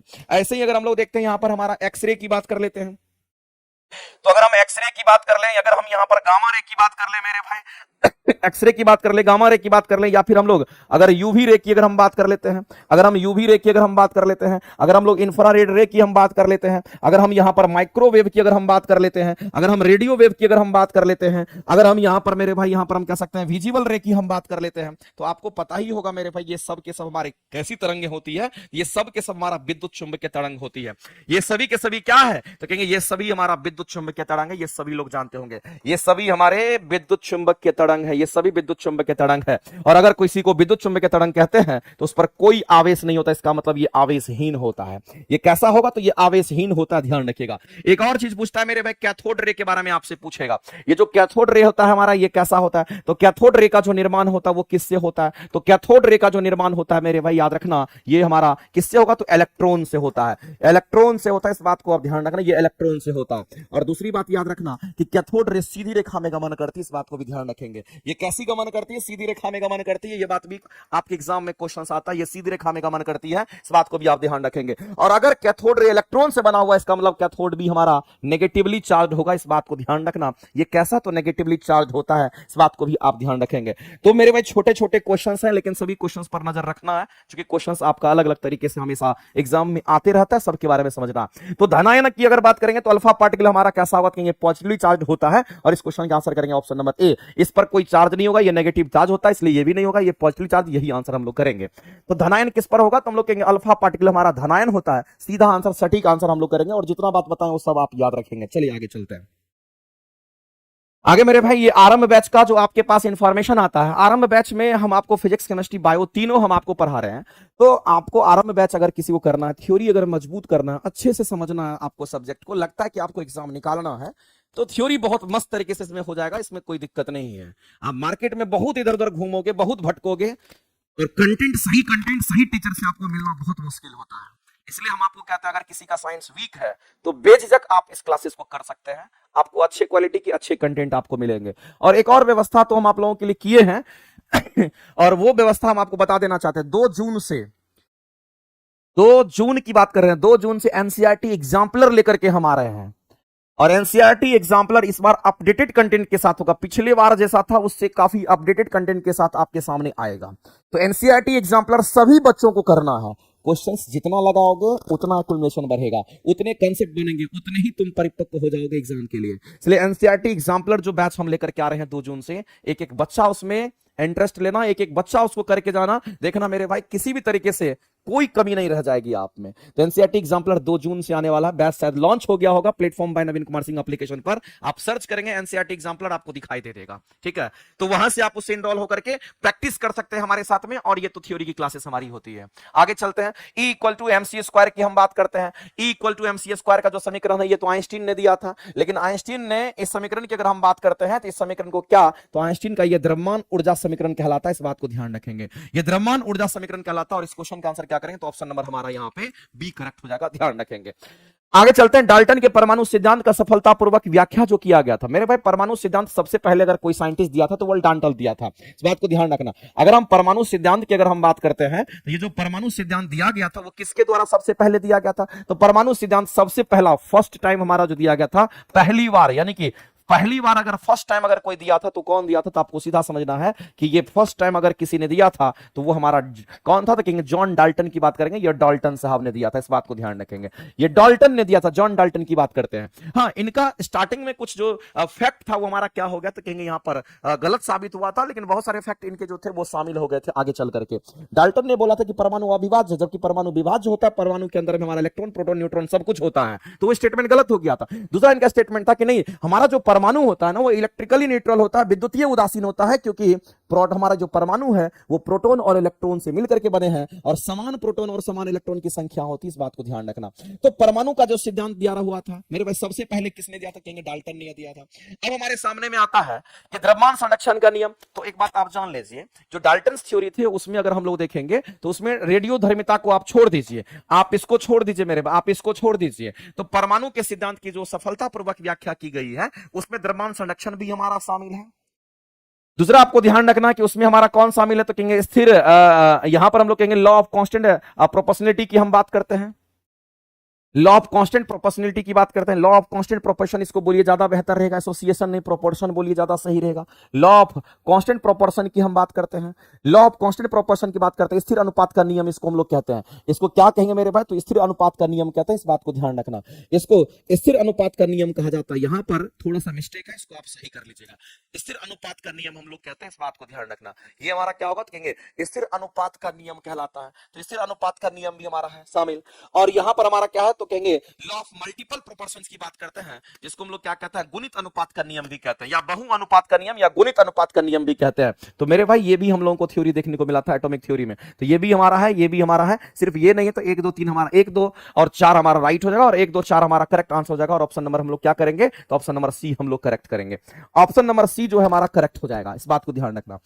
तो यहां पर मामला क्या है कि आपको याद रखना पड़ेगा किसने क्या दिया है, किसने क्या दिया, वो चीज आपको थोड़ा सा ध्यान रखना पड़ेगा। जैसे कि अगर हम बात करते हैं द्रव्यमान संरक्षण का जो नियम दिया वो किसने दिया, आपको ध्यान रखना है। स्थिर अनुपात का नियम किसने दिया, आपको ध्यान रखना मेरे भाई। गुणित अनुपात का नियम किसने दिया, ये सब याद रखना पड़ेगा आपको। सारे साइंटिस्ट के बारे में आपको छोटा छोटा पॉइंट थोड़ा सा ध्यान रखना पड़ेगा, ठीक है। आगे चलते हैं, अगला क्वेश्चन देखते हैं। अगला कह रहे हैं कि 2 तरल ए और बी, तरल का मतलब द्रव की बात करते हैं या गैस की बात करते हैं। 2 तरल हमारा ए और बी को मिलाने पर आदर्श तरल प्राप्त करने के लिए, कैसा तरल प्राप्त करने के लिए, तो आदर्श तरल को प्राप्त करने के लिए, आदर्श तरल कहने का मतलब मेरे भाई उसको आदर्श तरल कहते हैं। आदर्श तरल कोई तरल होता नहीं है, लेकिन एक बात आप जान लीजिए, अगर कोई हमारा आदर्श तरल हमारा होता है, आदर्श तरल कहने वाला आदर्श द्रव और आदर्श गैस की बात हो सकती है। अगर कोई आदर्श तरल हमारा होगा तो याद रखना मेरे भाई इसके लिए कंडीशन है, इसके लिए शर्त हमारा होता है, इसके लिए कंडीशन होता है और इसके लिए हमारा शर्त होता है। अगर कोई आदर्श तरल हमारा होता तो याद रखना वो किस कंडीशन में होगा, तो निम्न ताप तथा उच्च ताप के कंडीशन में होता है, निम्न ताप तथा उच्च ताप के कंडीशन में होता है, ये बात आपको ध्यान रखना है। दूसरी बात आपको ध्यान रखना मेरे, अगर कोई आदर्श द्रव हमारा होता तो ये ओसियान होता है, इसकी श्यानता 0 होती है, ओसियान होता है, इसकी श्यानता 0, ये नॉन विस्कस हमारा होता है। अगर मान लेते हैं कि कोई आदर्श हमारा यहां पर तरल के रूप में अगर हमारा होता है तो याद रखना मेरे भाई कि इसके अंदर हम लोग एंथैल्पी, चेंज इन एंथैल्पी की जो वैल्यू होती है वो भी क्या होती है, तो कहेंगे 0 होता है। चेंज इन एंथैल्पी की जो वैल्यू 0 होती है, साथ ही साथ हम लोग कहेंगे हीट कैपेसिटी की वैल्यू भी क्या होती है, कहेंगे यहां पर हीट कैपेसिटी की अगर वैल्यू की बात करते हैं तो ये हीट कैपेसिटी, ये जो हीट कैपेसिटी की वैल्यू होगी वो भी 0 होती है। और आदर्श तरल की अगर हम बात करते हैं तो आदर्श तरल हमारा, आदर्श तरल में, तरल का मतलब द्रव और गैस दोनों हो सकता है, तो आदर्श द्रव भी हो सकता है, आदर्श गैस भी हो सकता है। लेकिन अगर कोई भी चीज आदर्श अगर हमारा है और अगर द्रव और गैस के रूप में है, इसका मतलब इसके अंदर अंतर आणविक बल 0 होता है। इसके अंदर अंतर आणविक बल की जो वैल्यू होती है, ये अंतर आणविक बल कैसा होगा, कहेंगे अंतर आणविक बल यहां पर 0 होता है। इस बात को ध्यान रखना। इंटरमॉलिक्यूलर फोर्स इसमें काम नहीं करता है, इसके बीच में इंटरमॉलिक्यूलर फोर्स हमारा काम नहीं करता है। इस बात को ध्यान रखना। कई बार ये क्वेश्चन पूछा गया है कि अगर कोई आदर्श द्रव या आदर्श गैस है तो बताइए उसके बीच में अंतर आणविक बल क्या होगा, कहेंगे 0 होता है। इस बात को आप ध्यान रखेंगे, अंतर आणविक बल हमारा 0 होता है। कई बार ये क्वेश्चन पूछा गया है और ये कंडीशंस भी कई बार एग्जाम में पूछा गया है। तो जब दो तरल को ए और बी को जब हम मिलाते हैं और मिला करके जब आदर्श तरल हम उसको बनाते हैं तो ऐसी परिस्थिति में क्या हो जाएगा, ये आपसे क्वेश्चन पूछा गया है। तो मेरे भाई जो मिश्रण बन करके आएंगे उस मिश्रण की तापीय धारिता भी शून्य हो सकती है और साथ साथ मेरे भाई यहां पर चेंज इन एंथैल्पी भी हमारा 0 हो सकता है। ये स्टेटमेंट आपको ध्यान रखना है, इसके कंडीशंस के हिसाब से है। और याद रखना कि जो आदर्श तरल है ये काल्पनिक होता है। ये कैसा होता है, ये काल्पनिक होता है, ये कोई वास्तविक रूप में मौजूद नहीं होता है। ये कैसा है तो कहेंगे इसको हम लोग काल्पनिक कहते हैं। इस बात को ध्यान रखेंगे। तो ये काल्पनिक हमारा होता है, ये कोई वास्तविक चीज नहीं है। इस बात को ध्यान रखना। लेकिन अगर किसी को आदर्श तरल मानते हैं, ये होगा, ये सारा कंडीशंस फुलफिल होता है। इस बात को आप ध्यान रखेंगे। आगे चलते हैं, अगला क्वेश्चन देखते हैं। निम्नलिखित में से कौन सा ऊष्माक्षेपीय अभिक्रिया है? आपको ऊष्माक्षेपीय अभिक्रिया के बारे में बताना है। जिससे ऊष्मा बाहर निकलता है उसको ऊष्माक्षेपी कहते हैं, जो ऊष्मा लेता है उसको ऊष्माशोषी कहते हैं। बताइए इस क्वेश्चन का आंसर। तो मेरे भाई पानी का वाष्पीकरण, अगर पानी को वाष्प बनाना है, अगर आपको पानी को क्या बनाना है मेरे भाई, पानी को अगर वाष्प बनाए तो पानी का वाष्पीकरण होगा। तो पानी को अगर वाष्प बनाना है जिसको तो गर्म करना पड़ेगा, इसको तो हीट करना पड़ेगा, नीचे से गर्मी देना पड़ेगा। इसका मतलब ये ऊष्माशोषी अभिक्रिया हो जाएगा। ऊष्मा लेगा, इसका मतलब ये कैसी अभिक्रिया, तो ये ऊष्माशोषी, ये ऊष्मा लेगा तभी वो वाष्प बनाएगा। तो पानी अगर हमारा वाष्प हो रहा है तो गर्म करना पड़ेगा, जब गर्म करेंगे तो ऊष्मा लेगा, ऊष्मा लेगा तो ऊष्माशोषी हो जाएगा। तो मेरे भाई ये तो ऊष्माक्षेपी अभिक्रिया नहीं है। तो ऑप्शन नंबर 1 जिसमें है वो आंसर हमारा नहीं हो सकता। ऑप्शन नंबर सी एलिमिनेट हमारा हो गया, क्योंकि आपसे पूछा गया कौन सा स्टेटमेंट हमारा यहाँ पे सही है। इस तरीके से पूछा ऊष्माक्षेपी अभिक्रिया के लिए कौन सा सही है। दूसरा हमारा कहता है कि सल्फ्यूरिक एसिड का तनुकरण, तनुकरण कहने का मतलब होता है कि पानी में उसको मिलाते हैं। तनुकरण कहना, देखो तनु का मतलब क्या होता है, कोई भी चीज तनु तो पानी की मात्रा ज्यादा, कोई चीज सांद्र होता है मतलब पानी की मात्रा कम होती है। इसका मतलब है कि सल्फ्यूरिक एसिड का तनुकरण, तनुकरण कहने का मतलब हम पानी में मिला रहे हैं उसको, और जैसे ही हम मेरे भाई किसी भी एसिड को पानी में मिलाते हैं तो उससे उष्मा निकलती है। आप H2SO4 में पानी मिला के देखिएगा, उससे धुआं धुआं एकदम उष्मा बाहर निकलती है। तो ये उष्मा क्षेपी अभिक्रिया में हमारा शामिल हो जाएगा। और याद रखना तनु करने का मतलब क्या, उसमें पानी मिलाना, और पानी की मात्रा अगर ज्यादा हो गया तो उसको कहते हैं तनु, और पानी की मात्रा कम तो उसको कहते हैं सांद्र। इस बात को ध्यान रखेंगे। दूसरा हमारा कहता है कि बिना बुझा चूना के साथ अगर बात करते हैं, तो बिना बुझा चूना कहने का मतलब हमारा कैल्शियम ऑक्साइड की बात करते हैं। और बिना बुझे चूना को किसके साथ, तो पानी के साथ आप मिला दीजिए। मेरे भाई आप क्या करते हैं, मार्केट से चूना लाते हैं खरीद करके, पानी में डाल देते हैं, तो ये चूना पानी का तो घोल बन जाता है, जिसको हम लोग CaOH2 कहते हैं, जिसको स्लग्ड लाइन कहते हैं, इसको हम लोग क्विक लाइन कहते हैं। तो मेरे पास जैसे ही चूना को पानी में आप डालोगे तो चूना पानी का घोल बनेगा, और देखिए गौर से तो आपको पता चल जाएगा कि उससे उष्मा बाहर निकल रही है, उससे हीट बाहर निकलता है एकदम। तो मेरे भाई इससे उष्मा बाहर निकलेगा तो ये भी उष्माक्षेपीय अभिक्रिया, ये भी उष्माक्षेपीय अभिक्रिया हमारा होगा। और जब कपूर को आप जलाते हैं तो कपूर जलने के बाद, कपूर जलने के बाद तुरंत डायरेक्ट गैस बन जाता है। तो मेरे भाई इसमें कोई उष्मा अगर हमारा बाहर नहीं निकलता है तो कहेंगे दूसरा और तीसरा उष्माक्षेपीय अभिक्रिया होगा। और दूसरा और तीसरा अगर उष्माक्षेपीय अभिक्रिया होगा तो इस क्वेश्चन के अगर आंसर करेंगे तो ऑप्शन नंबर हमारा यहाँ पे बी राइट हो जाएगा। ऑप्शन नंबर बी हमारा मैचिंग है, यानी आंसर नंबर हम लोग क्या करेंगे तो बी करेक्ट करेंगे। ऑप्शन नंबर बी मेरे भाई किसी भी सूरत में करेक्ट। नेक्स्ट अगले क्वेश्चन पे चलते हैं। कौन सा मूल तत्व है, मूल तत्व का मतलब समझते हैं। मूल तत्व कहने का मतलब है जो एक ही परमाणु से बने हुए हैं, जो एक ही परमाणु से बने हुए हैं, उसमें दूसरा कोई परमाणु नहीं है। तो जो एक ही परमाणु से बने हुए उसको मूल तत्व कहते हैं। और एक ही परमाणु से बना हुआ हमारा कौन है, तो कार्बन से बना हुआ हमारा हीरा होता है। जबकि हम रेत की बात करते हैं तो मेरे भाई रेत में हमारा सिलिका होता है, इसमें 2 या 2 से अलग परमाणु हमारे, एक सिलिकॉन है दूसरा ऑक्सीजन है। संगमरमर की अगर बात करते हैं, ये हमारा कैल्शियम कार्बोनेट होता है, इसमें मेरे भाई कैल्शियम भी है, कार्बन भी, ऑक्सीजन भी है। इसका मतलब ये हमारा क्या होगा, तो ये हमारा मूल तत्व नहीं होगा, ये मूल तत्व नहीं होगा। मूल तत्व हम उसको कहेंगे जो एक ही परमाणु से निर्मित होंगे, उसको मूल तत्व कहते हैं। और मेरे भाई इस तरीके से हमारा हीरा हमारा एक ही परमाणु से बना हुआ है, सिर्फ और सिर्फ कार्बन से बना हुआ है। अगला क्वेश्चन कहता है कि निम्नलिखित में से कौन सा जोड़ा जो है हमारा अनुचुंबकीय और लोह चुंबकीय पदार्थ का एग्जांपल है। तो एक बात आपको ध्यान रखना मेरे भाई, इसमें एक चीज आपको ध्यान रखना। एक तो हमने पढ़ा था अभी जस्ट डायामैग्नेटिक मटेरियल के बारे में हमने पढ़ा था। अगर कोई डायामैग्नेटिक मटेरियल की बात करें, इसको प्रतिचुंबकीय पदार्थ कहते हैं। इसको हम लोग क्या कहेंगे, तो प्रतिचुंबकीय पदार्थ कहते हैं। समझ समझना गौर से, बहुत काम का चीज है। अगर कोई प्रतिचुंबकीय पदार्थ होता है, इसमें पेयर्ड इलेक्ट्रॉन होते हैं, इस बात को ध्यान रखना। इसमें कैसा इलेक्ट्रॉन होता है, तो इसमें पेयर्ड इलेक्ट्रॉन होते हैं, ये बात आपको ध्यान रखना चाहिए।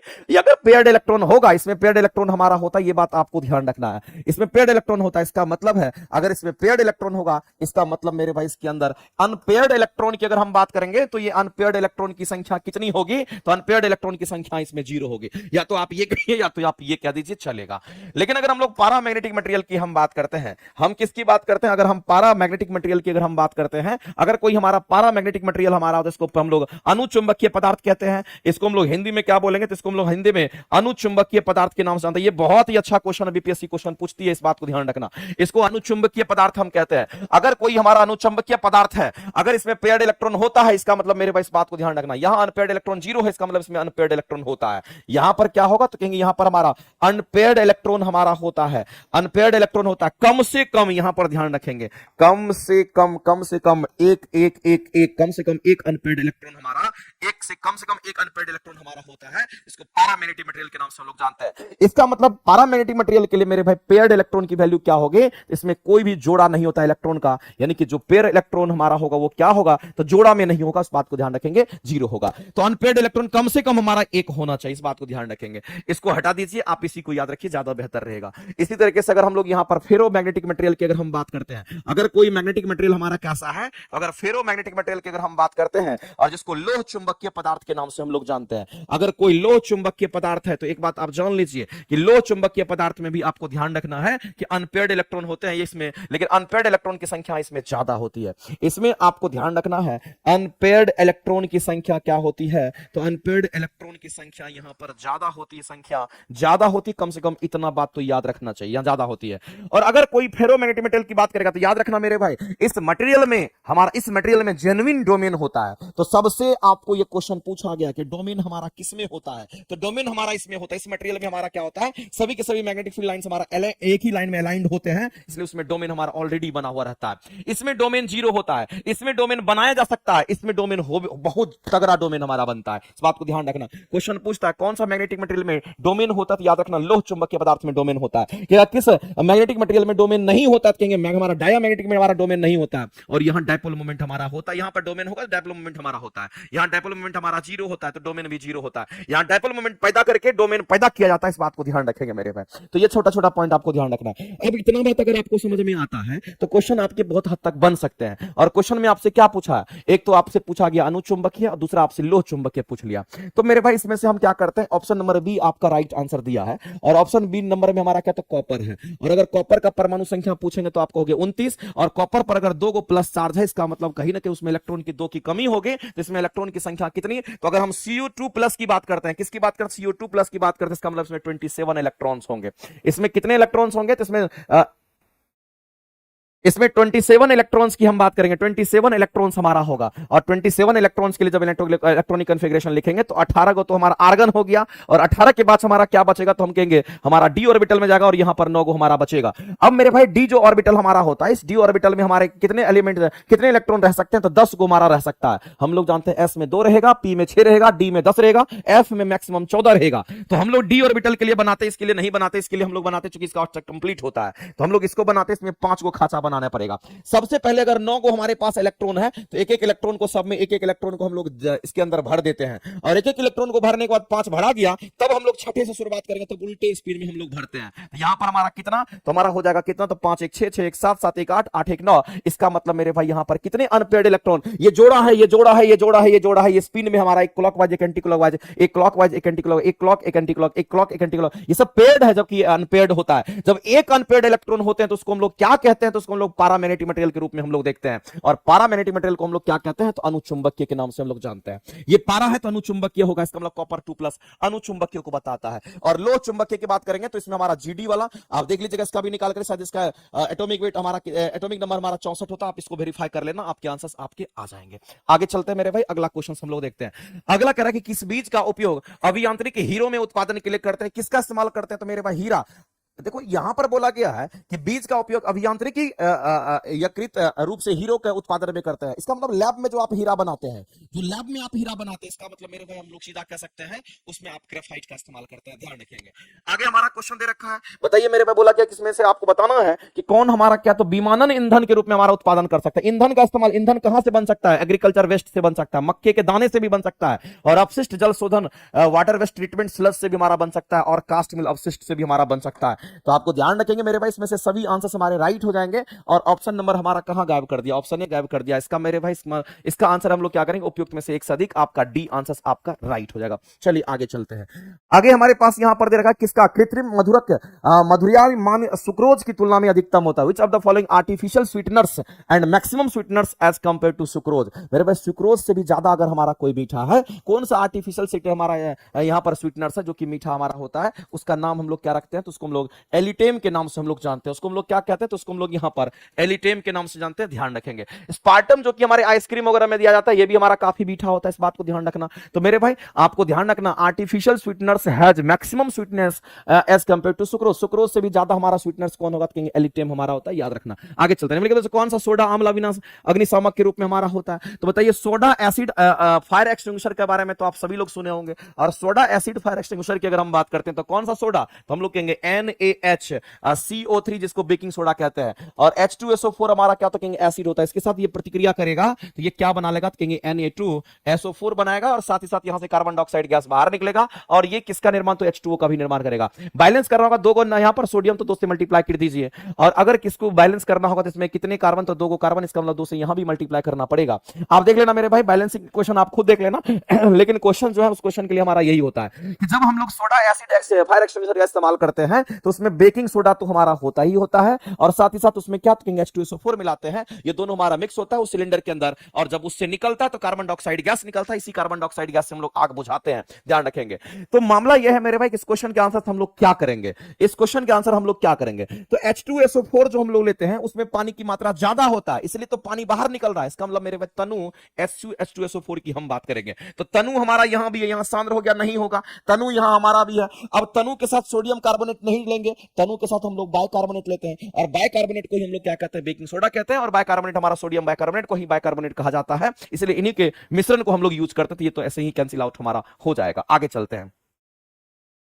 अगला क्वेश्चन मेरे भाई जलवाष्प के बारे में पूछा गया है, और जलवाष्प कहने का मतलब आप समझ लीजिए, जब हम जलवाष्प की अगर हम बात करते हैं, यानी कि हम आप इससे ये जानना चाहते हैं मेरे भाई वाटर वेपर की हम बात कर रहे हैं। हम किसकी बात करते हैं? तो वाटर वेपर की बात करते हैं। तो जैसे जैसे आप पृथ्वी से आप ऊपर की ओर जाते हैं, वाटर वेपर का मात्रा कम होता चला जाता है। ऐसा क्यों होता है? क्योंकि मेरे भाई नीचे में, हमारे नीचे में क्या होता है? सी लेवल की हम बात करते हैं, समुद्र वगैरह हमारा होता है, यही से तो पानी हमारा वाष्पीकृत होकर के हमारे वायुमंडल में जलवाष्प बनता है। तो जलवाष्प जैसे जैसे आप ऊपर जाएंगे वैसे वैसे मेरे भाई ऊंचाई जैसे जैसे बढ़ती है, तो इस गैस की मात्रा, इसको वाटर जलवाष्प को हम लोग गैस के रूप में देखते हैं, क्योंकि हमारे वायुमंडल में ये फैला हो रहा था, इसलिए इसको गैस कहते हैं। और जैसे जैसे आप ऊंचाई पर आप जाते हैं उसके साथ उसकी जो मात्रा होती है उस गैस की मात्रा घटती है। स्टेटमेंट हमारा सही है। दूसरी बात कह रहा है मेरे भाई यहां पर जलवाष्प के बारे में, दूसरा स्टेटमेंट हमारा कह रहा है कि ध्रुव पर इसका प्रतिशत अधिकतम होता है। अब ध्रुव की बात कर रहा है, ध्रुव का जो हमारा टेम्परेचर होता है वो काफी कम होता है। अगर हम ध्रुव की बात करते हैं तो यहां का टेम्परेचर मेरे भाई काफी कम होता है। अगर यहां का टेम्परेचर हमारा कम होगा तो याद रखना जलवाष्प की मात्रा भी यहां पर कम होगी, इस बात को ध्यान रखना। जलवाष्प की जो मात्रा होगी यहां पर, इस जलवाष्प की मात्रा भी क्या होगी? तो कहेंगे यहां पर कम हो जाती है। अगर ध्रुव पर देखें टेम्परेचर कम, इसका मतलब जलवाष्प की मात्रा कम होगी, इसका परसेंटेज हमारा कम होगा। गलत दे रखा तो ये काट दीजिए। तो पहला सही है, दूसरा गलत है। इस क्वेश्चन का अगर आंसर करेंगे तो ऑप्शन नंबर आपका ए राइट हो जाएगा। चलिए आगे चलते हैं। अगला हमारा अंतरिक्ष और समुद्र में CO2 को ऑक्सीजन सिलेंडर में प्रयोग करते हैं। ये तो बहुत अच्छा क्वेश्चन मेरे भाई। CO2 की अगर हम बात करते हैं तो आपको ध्यान रखना कि आप अंतरिक्ष में आप जाते हैं, या फिर अगर समुद्र के अंदर आप जाते हैं, अगर आप समुद्र में जाते हैं या फिर अगर आप अंतरिक्ष में अगर आप जाते हैं, तो इन दोनों केस में आप किसका इस्तेमाल करते हैं? तो इन दोनों केस में आप यहां पर ऑक्सीजन सिलेंडर का आप इस्तेमाल करते हैं। ये तो सभी लोग जानते हैं। इसमें आप किसका इस्तेमाल करते हैं? तो ऑक्सीजन सिलेंडर का मेरे भाई यहां पर इस्तेमाल करते हैं। और इस ऑक्सीजन सिलेंडर में आप क्या लेके जाते हैं? तो याद रखना इस ऑक्सीजन सिलेंडर में KO2 लेकर के जाया जाता है। इसी में भरा हुआ होता है हमारा क्या? इसको हम लोग KO2 कहते हैं। और KO2 की अगर हम बात करें, मेरे भाई, तो याद रखना ये जो हमारा KO2 हमारा होता है, कितना नंबर क्वेश्चन है? 24 नंबर क्वेश्चन की हम बात कर रहे हैं।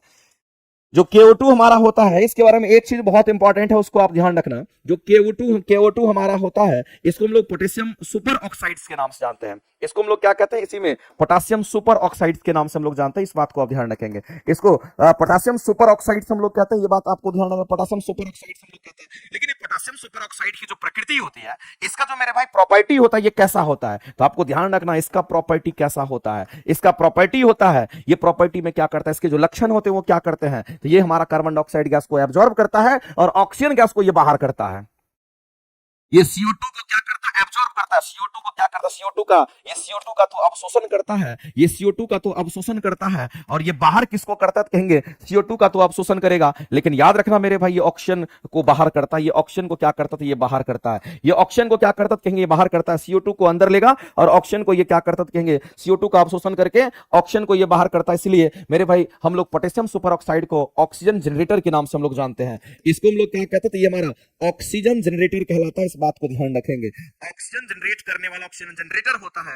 लेकिन ऑक्सीजन सिलेंडर के अंदर किसको लेके जाते हैं, तो पोटेशियम सुपर ऑक्साइड को लेके जाते हैं। आपको याद रखना चाहिए, ये पोटेशियम सुपर ऑक्साइड क्या करता है, तो कार्बन डाइऑक्साइड गैस को एब्जॉर्ब करता है। और ध्यान रखना मेरे भाई, ये किसको, तो कहेंगे हमारा ऑक्सीजन गैस को ये बाहर करता है। इस बात को ध्यान रखेंगे। तो ये जो हमारा KO2 होता है, इसको सिलेंडर में अगर हम लोग भर के ले जाते हैं, इसका फायदा क्या होता है, हमको ऑक्सीजन मिलते रहता है। चूंकि ऑक्सीजन को बाहर करता है, तो द कार्बन डाइऑक्साइड, इसमें यह कार्बन डाइऑक्साइड गैस को ये अवशोषित करके और ऑक्सीजन गैस की मात्रा को बढ़ा देता है। इसलिए ऑक्सीजन जनरेटर भी इसको हम लोग कहते हैं, ध्यान रखिएगा। और इसी को हम लोग यहां पर पोटेशियम सुपर ऑक्साइड्स के नाम से जानते हैं। ये क्वेश्चन आपका इंपॉर्टेंट है, इसको आप ध्यान रखेंगे।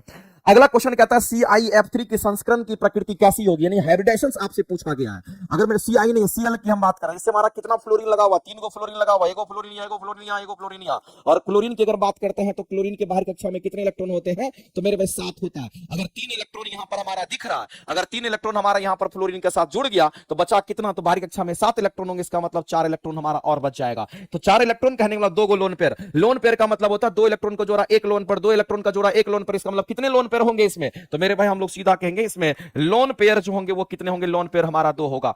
कितने इसमें सिंगल बॉन्ड है मेरे भाई, तो आपको ध्यान रखना है, यहां पर सिग्मा बॉन्ड की अगर हम बात करें कितने सिग्मा बॉन्ड है, तो इसमें 3 गो सिग्मा बॉन्ड हमारा होता है। और इस तरीके से अगर आप इन दोनों को जोड़ देंगे तो हाइब्रिडेशन हमारा निकल जाएगा। तो हम लोग जब कभी भी हाइब्रिडाइजेशन अगर कैलकुलेट करते हैं, हम किसको कैलकुलेट करते हैं, हाइब्रिडेशन कैलकुलेट करते हैं, तो याद रखना इसमें हम लोग क्या लेते हैं, नंबर ऑफ लोन पेयर को हम लोग काउंट करते हैं, नंबर ऑफ जो लोन पेयर होता है उसको काउंट करते हैं। और साथ ही साथ आपको ध्यान रखना कि सिग्मा बॉन्ड भी इसमें हम लोग लेते हैं। तो यहां पर सिग्मा बॉन्ड के साथ साथ नंबर ऑफ लोन पेयर होगा। तो नंबर ऑफ लोन पेयर कितने होंगे, तो 2 होंगे। नंबर ऑफ सिग्मा बॉन्ड कितना होगा, तो कहेंगे हमारा 3 होगा। टोटल मिलकर के हमारा कितना होगा, तो 5 होगा। और जब 5 होगा तो इसको हम लोग कहते हैं ये हमारा sp3d हाइब्रिडाइज्ड हमारा होता है। इस बात को ध्यान रखना। एक S3p, एक S3p, एक S3p और D हमारा होता है। इस बात को ध्यान रखना। तो 1 3 1 4 4 1 5 हमारा sp3 हाइब्रिडाइज्ड हो जाएगा। और ऐसी परिस्थिति में हम लोग इस क्वेश्चन के आंसर क्या करेंगे, तो आंसर करेंगे ऑप्शन नंबर हमारा C करेक्ट हो जाएगा।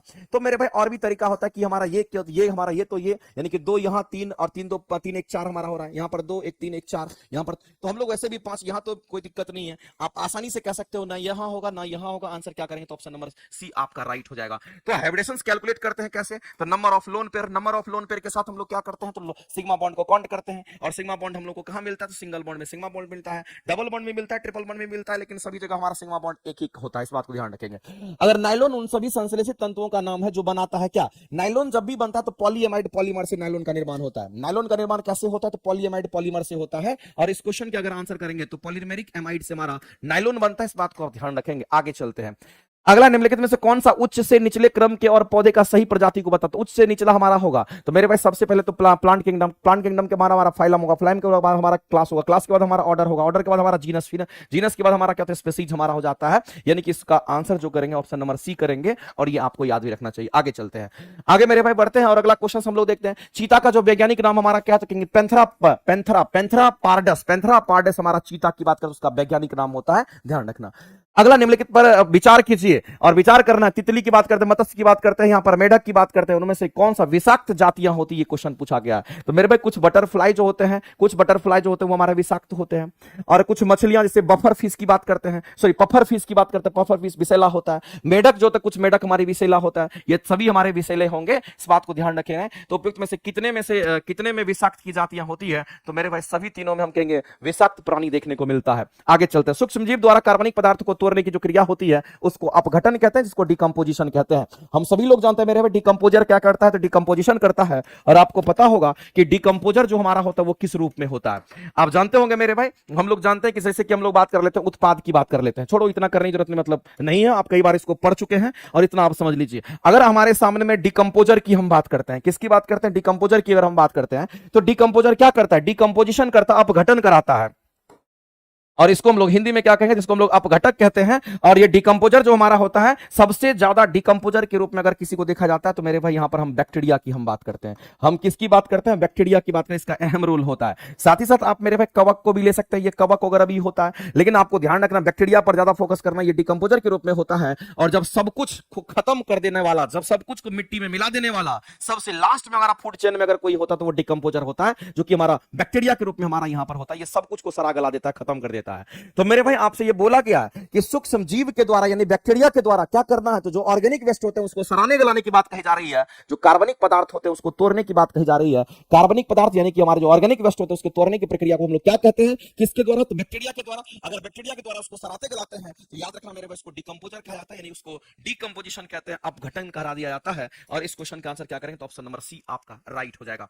आगे चलते मेरे भाई, लिविंग सिस्टम में रासायनिक क्रिया की प्रक्रिया को तेज करने के लिए, लिविंग सिस्टम कहने का मतलब है हमारे शरीर के अंदर क्या कर रहे हैं, तो कैटेलाइज किया जाता है, कैटलिस्ट यूज करते हैं। तो हमारे शरीर में क्या, तो लिविंग सिस्टम में बोला गया है, और हम लोग तो लिविंग सिस्टम में ही आते हैं मेरे भाई, इस बात को ध्यान रखना। जितने जीव जंतु हैं उसमें कैटलिस्ट का इस्तेमाल करते हैं। और कैटलिस्ट क्या करता है, रिएक्शन रेट को फास्ट कर देता है। और जो कैटलिस्ट यूज होता है हमारा किस रूप में यूज होगा, तो कहेंगे हमारा एंजाइम्स के रूप में यूज होता है। अगर आपसे कहता है कि बताइए आपके शरीर में खाना बहुत जल्दी पक जाता है, तो इसका मतलब कहीं ना कहीं एंजाइम्स काम करता है, और एंजाइम हमारा कौन होगा, तो हम लोग सीधा सॉरी जो कैटलिस्ट काम करता है, जो रिएक्शन रेट को फास्ट कर देता है, वो एंजाइम के रूप में हमारा होता है, ध्यान रखेंगे। आगे चलते हैं, अगला क्वेश्चन, वह एकमात्र सिरा जो ऑक्सीजन युक्त रक्त को वहन करती है, बताइए कौन सा आंसर करेंगे। तो एक बात आप जानते होंगे मेरे भाई, जब कभी भी हम लोग सिरा की बात करते हैं, किसकी बात करते हैं, सिरा की बात करते हैं, सिरा को क्या कहते हैं, तो वेन्स कहते हैं। आपको ध्यान रखना, अगर हमारे शरीर के अंदर जितने भी सिंपल वेन्स की बात करेगा तो ये अशुद्ध रक्त का प्रवाह करती है, इस बात को आप ध्यान रखेंगे। ये किसका प्रवाह करती है, तो ये अशुद्ध रक्त का प्रवाह करती है, ये बात आपको ध्यान रखना, अशुद्ध रक्त का प्रवाह करती है। और अशुद्ध रक्त का प्रवाह कहने का मतलब है हमारे रक्त में क्या मिला हुआ है, तो हमारे रक्त में मेरे भाई याद रखना, रक्त में कार्बन डाइऑक्साइड मिला हुआ है, उसी को अशुद्ध रक्त के नाम से हम लोग जानते हैं। तो सिरा का काम क्या होता है, अशुद्ध रक्त का प्रवाह। लेकिन अगर आपसे यहां पर कहता है कि फुसफुस सिरा की अगर बात करता है, तो आप एक बात जान लीजिए, अगर आपसे फुसफुस सिरा की अगर बात करता है, ये जो फुसफुस सिरा हमारा होता है, जिसको पल्मोनरी वेन्स के नाम से हम लोग जानते हैं, इसको पल्मोनरी वेन्स अगर हम लोग कह देते हैं, तो याद रखना ये फुसफुस सिरा हमारा क्या करता है, तो ये शुद्ध रक्त का प्रवाह करता है, इस बात को ध्यान रखेंगे। ये किसका, तो शुद्ध रक्त का प्रवाह करता है, ये बात आपको ध्यान रखना। तो मेरे भाई आपको ध्यान रखना, ये एक ऐसी ही नस होती है, इसको पल्मोनरी वेन्स कहते हैं। और पल्मोनरी वेन्स, अगर सिरा सिंपल बोलेगा तो अशुद्ध रक्त का प्रवाह, अगर पल्मोनरी या फुसफुस बोल दिया, इसका मतलब फुसफुस सिरा बोल दिया, शुद्ध रक्त का प्रवाह, इसी का जस्ट उल्टा आपको ध्यान रखना है। और शुद्ध रक्त का प्रवाह कहने का मतलब है हमारे रक्त में ऑक्सीजन का परिवहन करता है, इस बात को ध्यान रखेंगे। तो बताइए मेरे भाई, जो ऑक्सीजन युक्त रक्त को लेकर के जाता है, एक ऐसा सिरा बताइए जो ऑक्सीजन युक्त रक्त का वहन करती है, और ऑक्सीजन युक्त रक्त का वहन कर रही है, इसका मतलब शुद्ध रक्त का हमारा वहन कर रही है। और शुद्ध रक्त का वहन कौन करेगा, तो कहेंगे फुसफुस सिरा करेगा। और इस तरीके से इस क्वेश्चन का आंसर हम लोग क्या करेंगे, तो हम लोग पल्मोनरी वेन्स कहेंगे, यानी फुसफुस सिरा के नाम से हम लोग जानेंगे। ऑप्शन नंबर ए आपका करेक्ट हो जाएगा, ऑप्शन नंबर ए आपका करेक्ट हो जाएगा। इसी तरीके से आपको ध्यान रखना चाहिए, अगर हम लोग यहाँ पर किसकी बात करते हैं, तो अगर आर्टरी की बात करते हैं, और आप सभी लोग पढ़ते होंगे आर्टरी को हम लोग क्या कहते हैं, धमनी कहते हैं। आर्टरी को हम लोग क्या कहते हैं, धमनी कहते हैं। और अगर कोई धमनी की बात करता है, इसका मतलब समझ लीजिए ये शुद्ध रक्त का प्रवाह करता है। ये किसका करता है, तो कहेंगे ये हमारा शुद्ध रक्त का प्रवाह करता है, इस बात को ध्यान रखना, ये शुद्ध रक्त का प्रवाह करता है। लेकिन इसी में पल्मोनरी अगर आर्टरी अगर बोल देता है, अगर पल्मोनरी आर्टरी अगर बोल देता है, तो याद रखना ये फिर अशुद्ध रक्त का प्रवाह करता है, ये बात आपको ध्यान रखनी चाहिए। ये आपका अशुद्ध रक्त का प्रवाह करता है, ये किसका, तो अशुद्ध रक्त का ये प्रवाह करता है। बस इतना ही तो बात याद रखना, आर्टरी, पल्मोनरी आर्टरी, सिरा, और हमारा क्या, तो फुसफुस सिरा। ध्यान रखना मेरे भाई, दोनों एक दूसरे का उल्टा हमारा होता है, कोई दिक्कत नहीं। आगे चलते हैं, अगला क्वेश्चन हम लोग देखते हैं, जब टीके के द्वारा शरीर में एंटीजन प्रवेश करता है, बताइए मेरे भाई, एंटीबॉडी के अगेंस्ट एंटीजन, एंटीजन के अगेंस्ट हमारा एंटीबॉडी बनता है। तो जब टीके के द्वारा शरीर में एंटीजन प्रवेश करता है, तब संक्रमण से तो लड़ने के लिए एंटीबॉडी की उत्पत्ति होती है। तो शरीर में लड़ने के लिए एंटीबॉडी की जो उत्पत्ति होती है वो किससे होती है, तो मेरे भाई इस बात को ध्यान रखना, एंटीबॉडी की जो उत्पत्ति होती है वो किससे होता है, इस बात को ध्यान रखेंगे। अगर हम लोग यहां पर कहेंगे कि हाँ एंटीबॉडी की जो उत्पत्ति होती है वो किससे होती है, तो आपको ध्यान रखना है कि एंटीबॉडी की जो उत्पत्ति होती है ये किससे होगा, तो ये हमारा बीटा सेल से हमारा होता है। और बीटा सेल हमारा क्या, सॉरी बीटा सेल नहीं कह सकिए, इसको आप बी लिम्फोसाइट्स आप कह दीजिए, इसको आप बी लिम्फोसाइट्स कह दीजिए। इस बात को ध्यान रखना, लिम्फोसाइट्स हमारा क्या था, डब्ल्यूबीसी का प्रकार है, और डब्ल्यूबीसी क्या करता है, तो हमारा एंटीबॉडी का निर्माण करता है। तो बी लिम्फोसाइट्स के बारे में आप सभी लोग जानते होंगे, और ये बी लिम्फोसाइट्स क्या करता है, एंटीबॉडी का निर्माण करता है। और इसी बी लिम्फोसाइट्स को हम लोग क्या कहते हैं, तो बी सेल के नाम से जानते हैं। इसी को हम लोग क्या कह दिए मेरे भाई, तो इसी को बीटा नहीं कहेंगे, इसको बी सेल कहते हैं, इसी को हम लोग बी सेल कहते हैं। इस बात को आप ध्यान रखेंगे। तो क्वेश्चन तो यही बोला गया था, कि सर जब टीके के द्वारा शरीर में एंटीजन प्रवेश करता है तो संक्रमण से लड़ने के लिए हमारे शरीर में एंटीबॉडी की उत्पत्ति होती है, और एंटीबॉडी का जो निर्माण करता है वो कौन करता है, कहेंगे हमारा यहां पर टी सेल नहीं करता, हमारा बी सेल करता है। और बी सेल कहने का मतलब हमारा क्या होता है, बी लिम्फोसाइट्स की हम बात करते हैं। और इस क्वेश्चन का आंसर क्या करेंगे, तो ऑप्शन नंबर हमारा यहां पर ऑप्शन नंबर बी करेक्ट हो जाएगा। ऑप्शन नंबर बी जो है हमारा यहां पर राइट हो जाएगा। इस बात को आप ध्यान रखेंगे, ठीक है।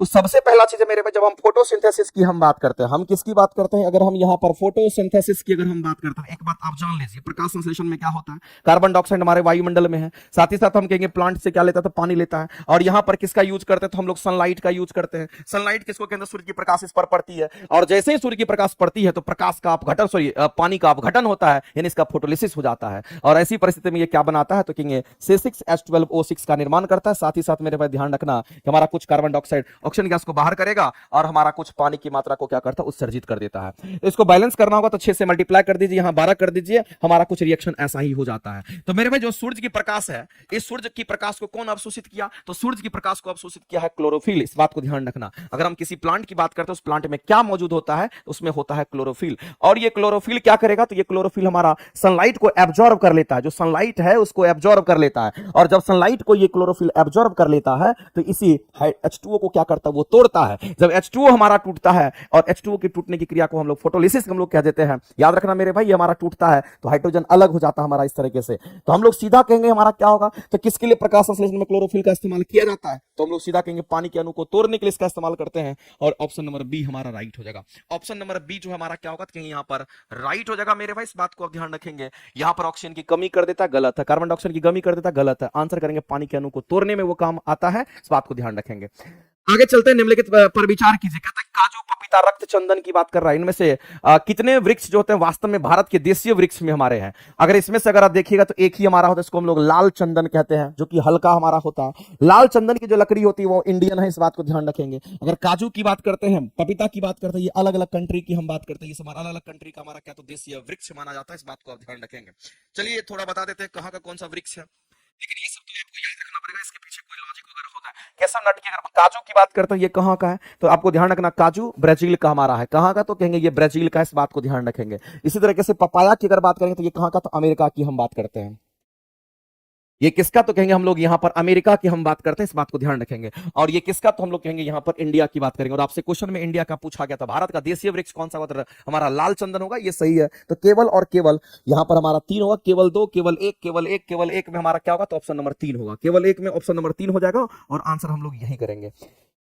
आगे चलते हैं मेरे भाई, अगला क्वेश्चन पर हम लोग चलते हैं, और अगला क्वेश्चन हम लोग यहाँ पर देखते हैं। नेक्स्ट क्वेश्चन हमारा कहता है कि हाल ही में कोविड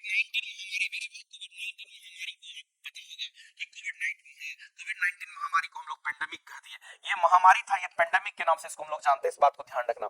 पेंडेमिक हम इसको किसको कहते हैं, पेंडेमिक कहने का मतलब वैसी बीमारी जो पूरा देश विदेश सब जगह फैल जाता है, उसको पेंडेमिक कहते हैं। जो वाइड एरिया में फैल जाता है उसको पेंडेमिक कहते हैं। तो हाल ही में कोविड 19 महामारी के कारण वैश्विक विराम का कारण हमारा क्या है, तो मेरे भाई किस वायरस से हुआ था, कौन सा ऐसा वायरस था जो कोविड 19 का कारण बना था, तो याद रखना मेरे भाई, उसको क्या बोलते हैं, SARS। यहां पर कोविड-2 की हम बात करते हैं, ये वायरस का नाम है। ये किसका नाम है मेरे भाई, तो ये वायरस का नाम है, इस बात को ध्यान रखेंगे। ये हमारा वायरस का नाम है, इस बात को ध्यान रखना, ये हमारा वायरस का नाम है, ये आपको ध्यान रखना पड़ेगा। इसको कहते हैं, वायरस का नाम है, और इसको बोलते हैं सीवियर एक्यूट रेस्पिरेटरी सिंड्रोम के नाम से हम लोग जानते हैं। ध्यान रखना, इसको हम लोग बोलते हैं सीवियर एक्यूट रेस्पिरेटरी सिंड्रोम के नाम से हम लोग जानते हैं, सिंड्रोम हम लोग बोलते हैं, इस बात को ध्यान रखेंगे। तो ये सिंड्रोम के नाम से हम लोग जानते हैं, ध्यान रखना। और इसी को हम लोग कोविड क्या कहते हैं, कोविड 2 के नाम से हम लोग जानते हैं, ध्यान रखेंगे। तो ये उसके लिए था हमारा। ये तो बर्ड फ्लू का H5N1 बर्ड फ्लू के लिए हमारा होता है, ये आप कैसे दे रखा था। तो हम लोग यहाँ पर कोविड 2 की बात करेंगे। ये हमारा वायरस था जिसको हम लोग कहते हैं कोविड 19 महामारी हमारा फैला था। कहां से आया था तो हम लोग जानते हैं मेरे बच्चे, चाइना से हमारा आया था। अगला, किस जीवाणु बीमारी को प्लीहा ज्वर कहते हैं। प्लीहा ज्वर कहने का मतलब है स्प्लेनिक फीवर के नाम से हम लोग जानते हैं।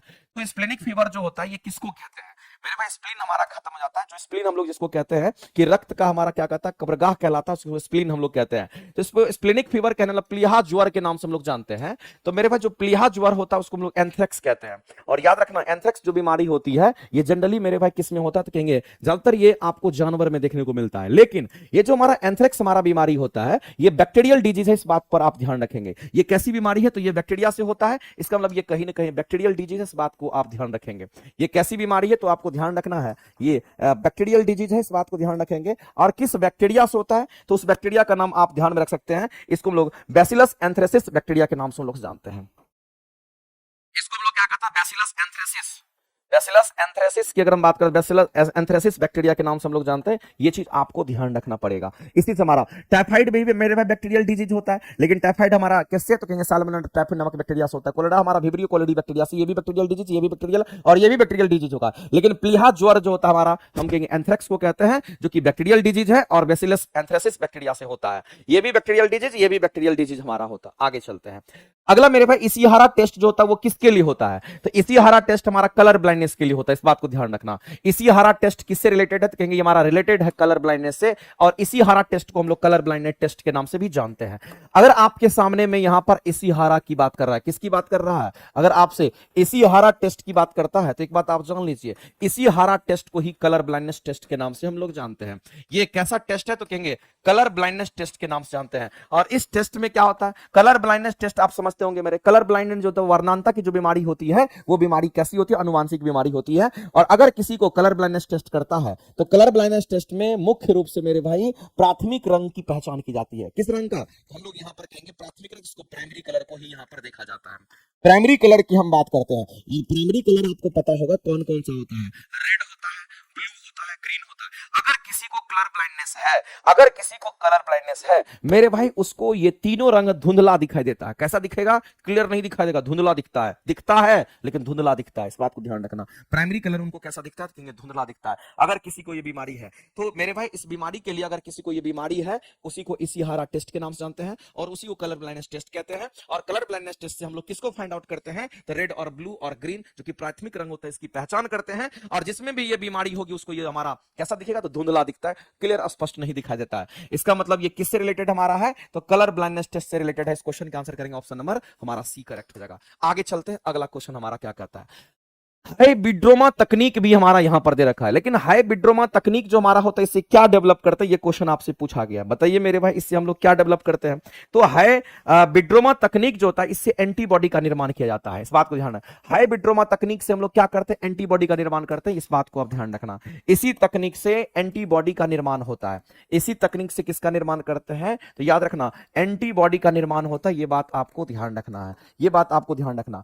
और हाइब्रिडोमा तकनीक जो है ये किसके द्वारा विकसित की गई है तो मेरे भाई जो जिसके द्वारा विकसित किए गए उनका नाम है जॉर्ज कोहलर और सीसर मिल्स्टीन के नाम से हम लोग जानते हैं। और इनको मेरे भाई इनके विकसित करने के लिए नोबेल प्राइज भी दिया गया था। इनको क्या दिया गया तो कहेंगे इसको हम लोग बायोलॉजी में नोबेल प्राइज भी दिया गया था, ये बात आपको थोड़ा सा ध्यान रखना। इनको नोबेल प्राइज भी दिया गया था, इस बात को ध्यान रखना मेरे भाई। Science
hello hello hello. तो आपको एक चीज ध्यान रखना मेरे भाई कि एनसीईआरटी एग्जाम्पलर के लिए हम क्या करने वाले हैं, समझना गौर से।